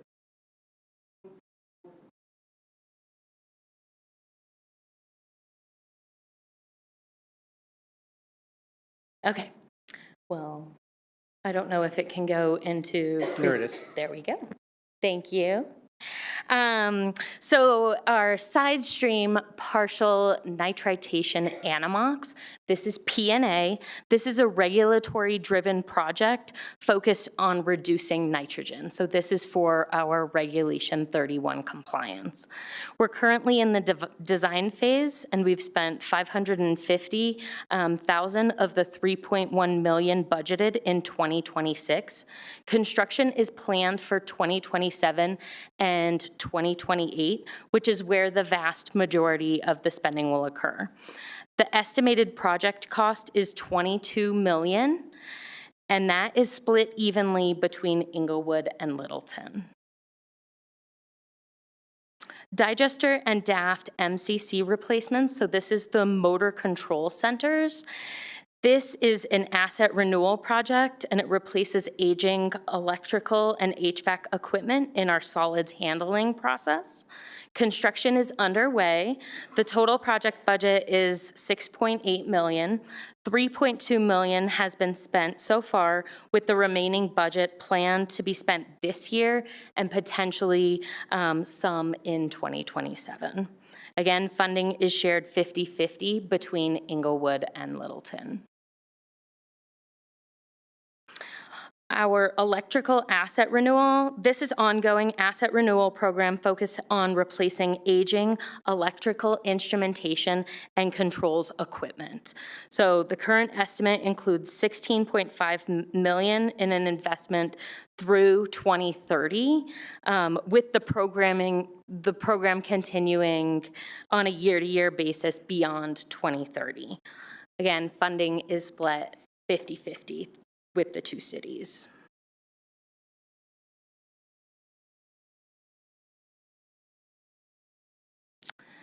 Our Park Solids site, this project advances development of our Pilot and Research Center facility to support innovation and research for our solids handling. This is regulatory driven. The design is underway with construction expected to occur in 2027. And the estimated cost is $2.1 million, shared equally between Englewood and Littleton. This is one of those projects where we expected to spend more in 2025 and 2026. With project delays, it gets pushed out. And so we have a larger spend in 2027 with construction happening next year. The final project is our Headworks Improvement Project. So this project replaces aging assets in our Headworks building. This is where the raw sewage flows into the facility. It's an area with high wear on equipment. Construction is currently underway and expected to be completed by the end of the year. The project budget is $7.6 million, and again, that's split between both cities. With that, I'd be happy to answer any questions you might have. Thank you very much, Deputy Director Allard. Any questions from members of council? I think we're going to be having a larger discussion about this in about a month, right? We are. All right. Yes. Perfect. Thank you. So we'll save our questions until then. Thank you very much, Deputy Director. Thank you. That concludes our CIP presentation. If there are any final questions and this is our third year doing this, so we're still tweaking some things. If you like any different format or any additional information, just let us know and we'll incorporate that for next time. I found the information useful. One of the things I just noticed, there were gaps in timeline in some of the items where it just jumped from Q1 2025 to present without an update there. Like, it would be helpful to find out what the middle steps were. Okay. No, I found the information useful on where we were and some of the items that were brought up, like member ward in terms of the HRIS system. There were a couple other ones. The parking garage, I'm missing one. There was one other one that we talked about. But I think it's good in order for us to just reset where we are with some of these and potentially, it may have been the Broadway medians, but in order to kind of give direction on some of these items. So I found it useful. All right, any further comments from council? All right, Director, thank you very much, and thank you very much to the directors and everyone for coming and speaking on those items tonight. Thank you, council. All right, everyone, we are now moving on to our reports from board and commissions. Anybody have anything tonight? Go ahead, Member Prang. Thank you. Just one update. The sugary beverage policy group has sunset. Leslie Levine's role out of Arapahoe County is going to be funded differently. Certainly, they're still going to be moving forward and working on the food security coalition efforts. So just wanted to update the group of that sunsetting and that I intend to have conversations with Ms. Levine regarding continuing involvement in those discussions and where my time could be best used toward those efforts. And also then kind of connecting some of that information back to our strategic plan goals. Sounds great. Thank you very much, Member Prang. Member Summerson. Yep, just a couple of quick updates from the library board. Just a reminder to everyone that the library will be closed on Monday, August 3rd. This is to an actually planned server migration with Marmot. And so they are closing the library for the day to the public since most of the services will be down. There is an August 3rd story time that happens every Monday, and that will actually be relocated to Cushing Park at 10:30 a.m. So just wanted folks to be aware of that. And then also we are continuing the conversation at Tri-Cities Homeless about the sort of where that group is going next. And so the information we heard at the beginning of this evening, all really important and relevant to thinking how to better that partnership in the Tri-Cities. So thank you. Thank you, Member Summerson. Member Bethel.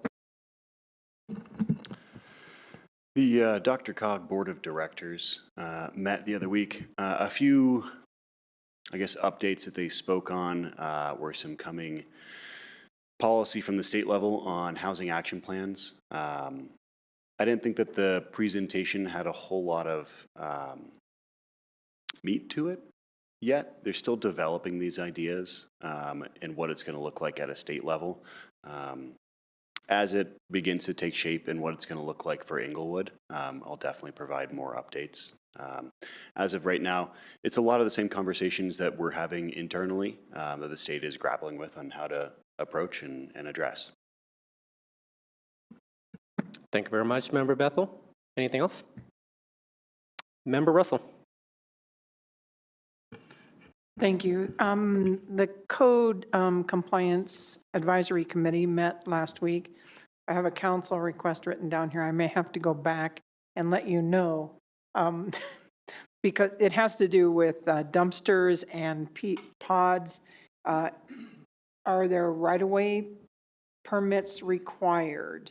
And I think there was a question about municipal code enforcement officers in the city enforcing the right-of-way permits. Does Public Works, are they involved in the permitting process for right-of-way? Yes.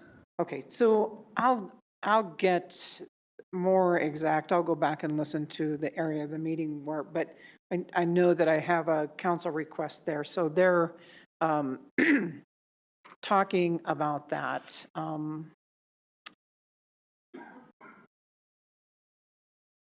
The other, I think, do we know how many abandoned properties there are in the city of Englewood? I think we did calculate that at the time that we proposed that vacant buildings ordinance, so I can get that number for you. Okay. Is there anything else I can ask about that and put that into a request? I think, here is something too. Also, I think perhaps staff said that the city attorney's office is working on the definition of abandonment, or am I supposed to ask you?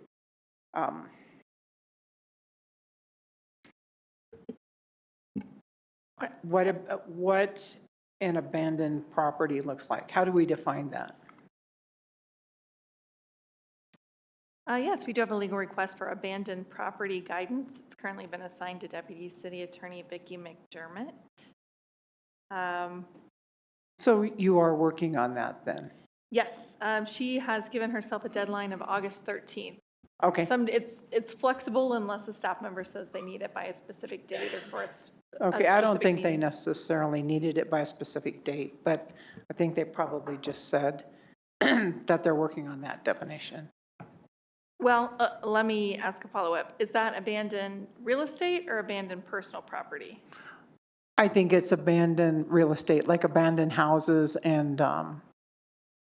Okay, then no, I just realized what that's about personal property. Okay. So no, we don't have anything about abandoned real estate. Okay, and I think that's one thing that the committee wants to work on is how many abandoned properties in the city of Englewood. And I mean, I know that we talked about that a little bit at a council meeting. I think it was at the end of a meeting or something. Okay. Is that something, would you like for me to request Assistant City Attorney Jackson Higgins attend the I was going to say CEAC, but I don't think that's it. It's CCAC. Yes. And, okay, yeah, maybe I don't know that I need that for sure. I'll talk to the chair. Okay, So, just let me know. all right. Thank you very much. I'm kind of curious, how do we know that a property's been abandoned? Well, that's what that's what the Okay. committee would like Okay, to that was- figure out because they that's- want to address code compliance on those abandoned properties. Okay. All right. Thank you very much, Member Russell. Yeah, just, Member Ward, go ahead. I had a working group meeting for the Region 9 Opioid Abatement Task Force last week. I wanted to send my thanks to Emily at PD and Deputy City Manager Dodd for attending that meeting along with me. A few other people from the region were on this working group. What we're trying to figure out is what we need to ask for relative to a request for proposals for co-responders. We've allocated a chunk of funds to co-responders. That was one of the early projects that I wanted to see happen with this opioid abatement money, and I managed to convince the committee that that was a good idea. But we have thus far been unable to find or figure out or unify on how that money gets spent. So we spent some time in that meeting talking about what we think the co-responders may need. And one of the things that became clear to me during that meeting is that each city has a different approach to co-responders, and each city is doing it in a different way. For instance, the Sheriff's Department has stood up their own entire co-responder apparatus in-house. And other cities contract with various providers. And it looked to me like, to a certain extent, some of these cities or organizations are doing this because they were unsatisfied with this or that other option. And so one of the challenges there is some sort of political strife, for lack of a better word, between these varying factions of co-responder groups. So ultimately, the goal as I see it is to allocate these funds to avoid duplication of services across municipal jurisdictions and boundaries to best serve the populations that are likely to use co-responder services relative to substance abuse problems. And I think we're moving in that right direction, but we would not get there without the help of experts who are actively in the field right now, like Emily. And so I'm grateful that she was able to attend, and I would like to request her attendance at future meetings of the Region 9 Task Force as well. Thank you very much, Member Ward. I'll give an update on our DDA meeting that happened this past Wednesday. Member Prank kind of alluded to it as well. First things first, though, they wanted us to continue the momentum that we had with the Old Hampton Complete Streets project. Not in its current iteration, obviously, but they do want us to look for other avenues in order to complete the project, just with the enthusiasm that we have with the community, the city, just what it means to that corridor. They want us to continue looking at different options for Old Hampton. Secondly, we did get a budget report. They went over, if you're able to go back and listen to the video, it was a really fascinating meeting. Q2 budget report came back looking positive in terms of just higher numbers for some of the TIP funding that we have there. So looking pretty healthy. The big item that we discussed that evening, though, was the South Broadway Public Realm project. All that information is now available within the Englewood Engage site. If you just look up South Broadway Public Realm, you'll see just the new enhancements that we're going to be making around lighting, seating, just that entire corridor going from Eastman all the way down to Old Hampton.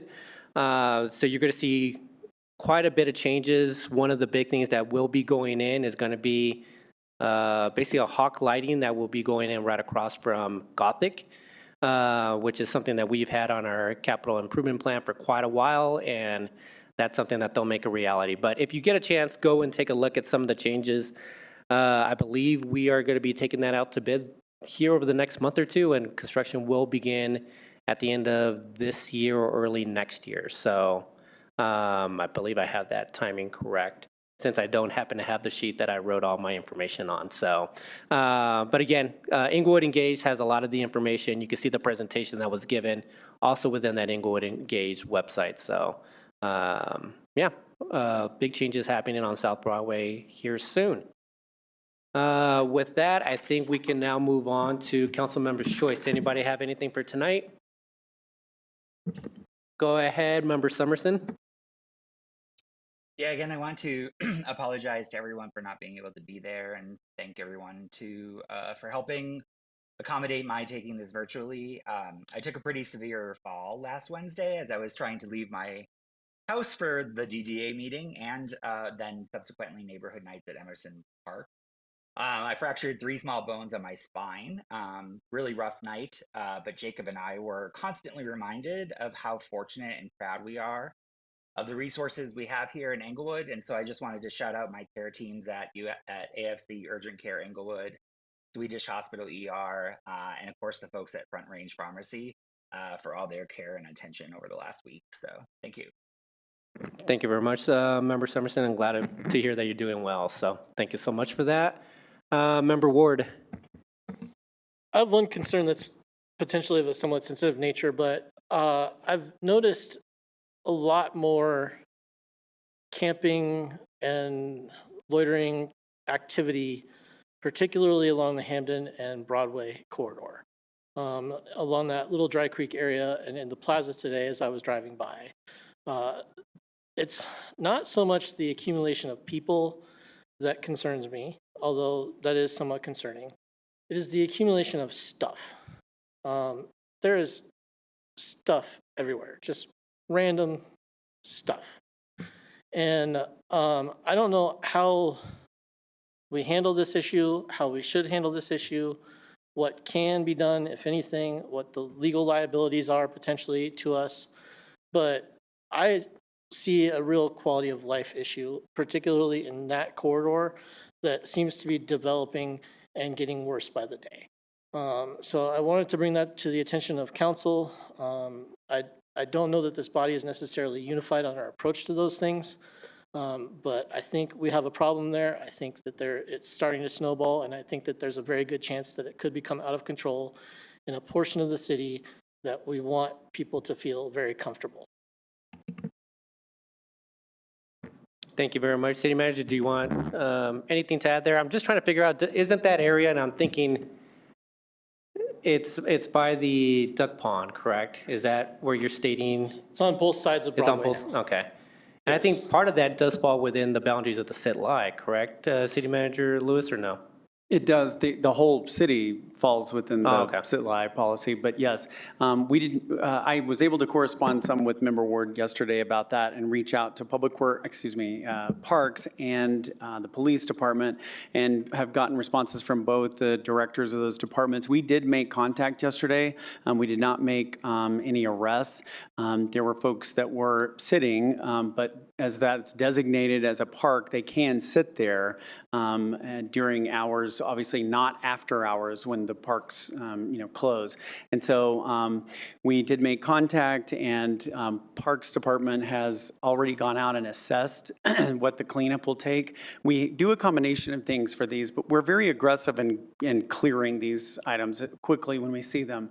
So the Parks Department has a contract that if there are a lot of drugs or needles or weapons or anything like that, we do have a contractor and a budget that council gives us each year to do that kind of more hazardous materials cleanup. But park staff themselves goes out on a regular basis and clears materials that are left behind.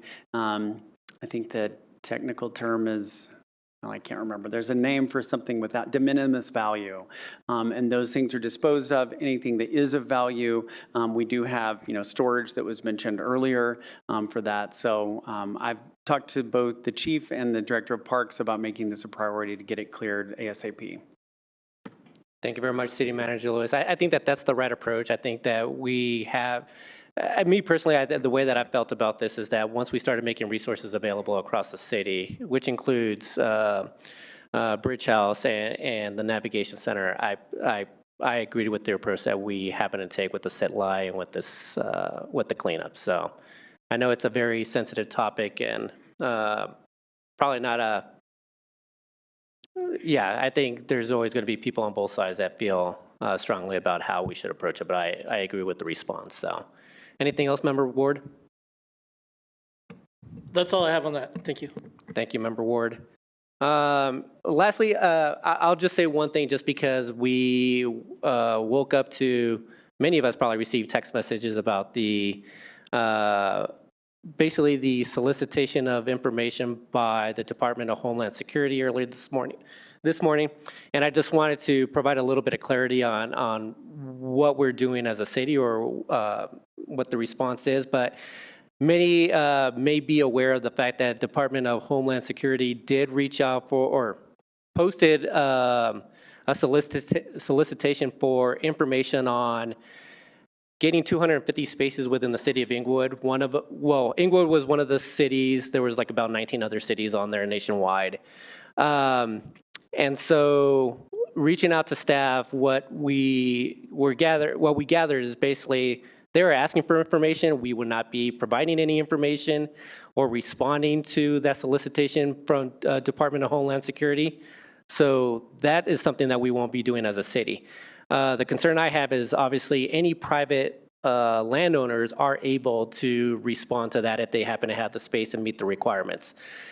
Our thinking right now is that this probably falls outside of the city boundaries of Englewood, what we consider our more than 6 square miles within Englewood. We think this may fall under unincorporated Englewood, which may be closer to Centennial Airport. I used to work in Inverness, and that had an Englewood address, so that is our thinking. But in terms of where we stand as a city, we will not be responding to that solicitation. But that does not mean that any private landowners couldn't do the same. So I just wanted to provide that update for anyone that did reach out to me on this issue. That's where we currently stand as a city. So with that, actually, the other thing I did want to mention, just because this is here in front of me, Sean, are we going to be getting any, I'm not sure how many, next week is National Night Out. Normally we get some blocks within the city that happen to host Neighborhood Night Out. Will we be getting a list of anybody that does want our attendance or does want us to make a stop? Every year I try to make as many pit stops as possible. I was out of the country last year, so this year I will be trying to make it, but it's next Tuesday night. Sean, any information on how many people may be hosting events this year? Yeah, we've had good response to the call to all of our neighborhood groups and previous National Night Out organizers. Stacy Durbin in the police department is coordinating that for us with the support of Amanda Arntz and others in the communications department. And we have been helping people who may be having some problems online to complete that application. And we've had a pretty good response. So we typically, I believe, get that out to you Monday. We'll do our best to try to have everything to you by Friday, so at least you can kind of plan your route. But that is on Tuesday, I believe, and we'll get you all those addresses so that you can route yourself. We also have in the past provided escorts with the police department. If anybody would like to do that, just let me know, and we can put you in touch with some of our first responders who may be responding as well. If they can handle being with me for more than a few hours, I'd be appreciative of that. So sounds good. All right, thank you very much, Sean. Yeah, go ahead, Member Russell. Thank you. I do have a question. It was about a council request they did a couple weeks ago. The council request was answered, and actually I asked a question about backflow prevention devices and where they are allowed in the Muni Code on 12-1A-12 under D. It has 12 places where backflow devices are required. The thing that upset me a little bit about the response to my council request was there was a link to the website, and the website didn't mention these. And I specifically asked this question for a reason. There is it's a non-conforming property that has a barber shop, and they have been confronted by the water department demanding that it get a backflow device. It does not say in the Muni Code that barber shops require backflow devices.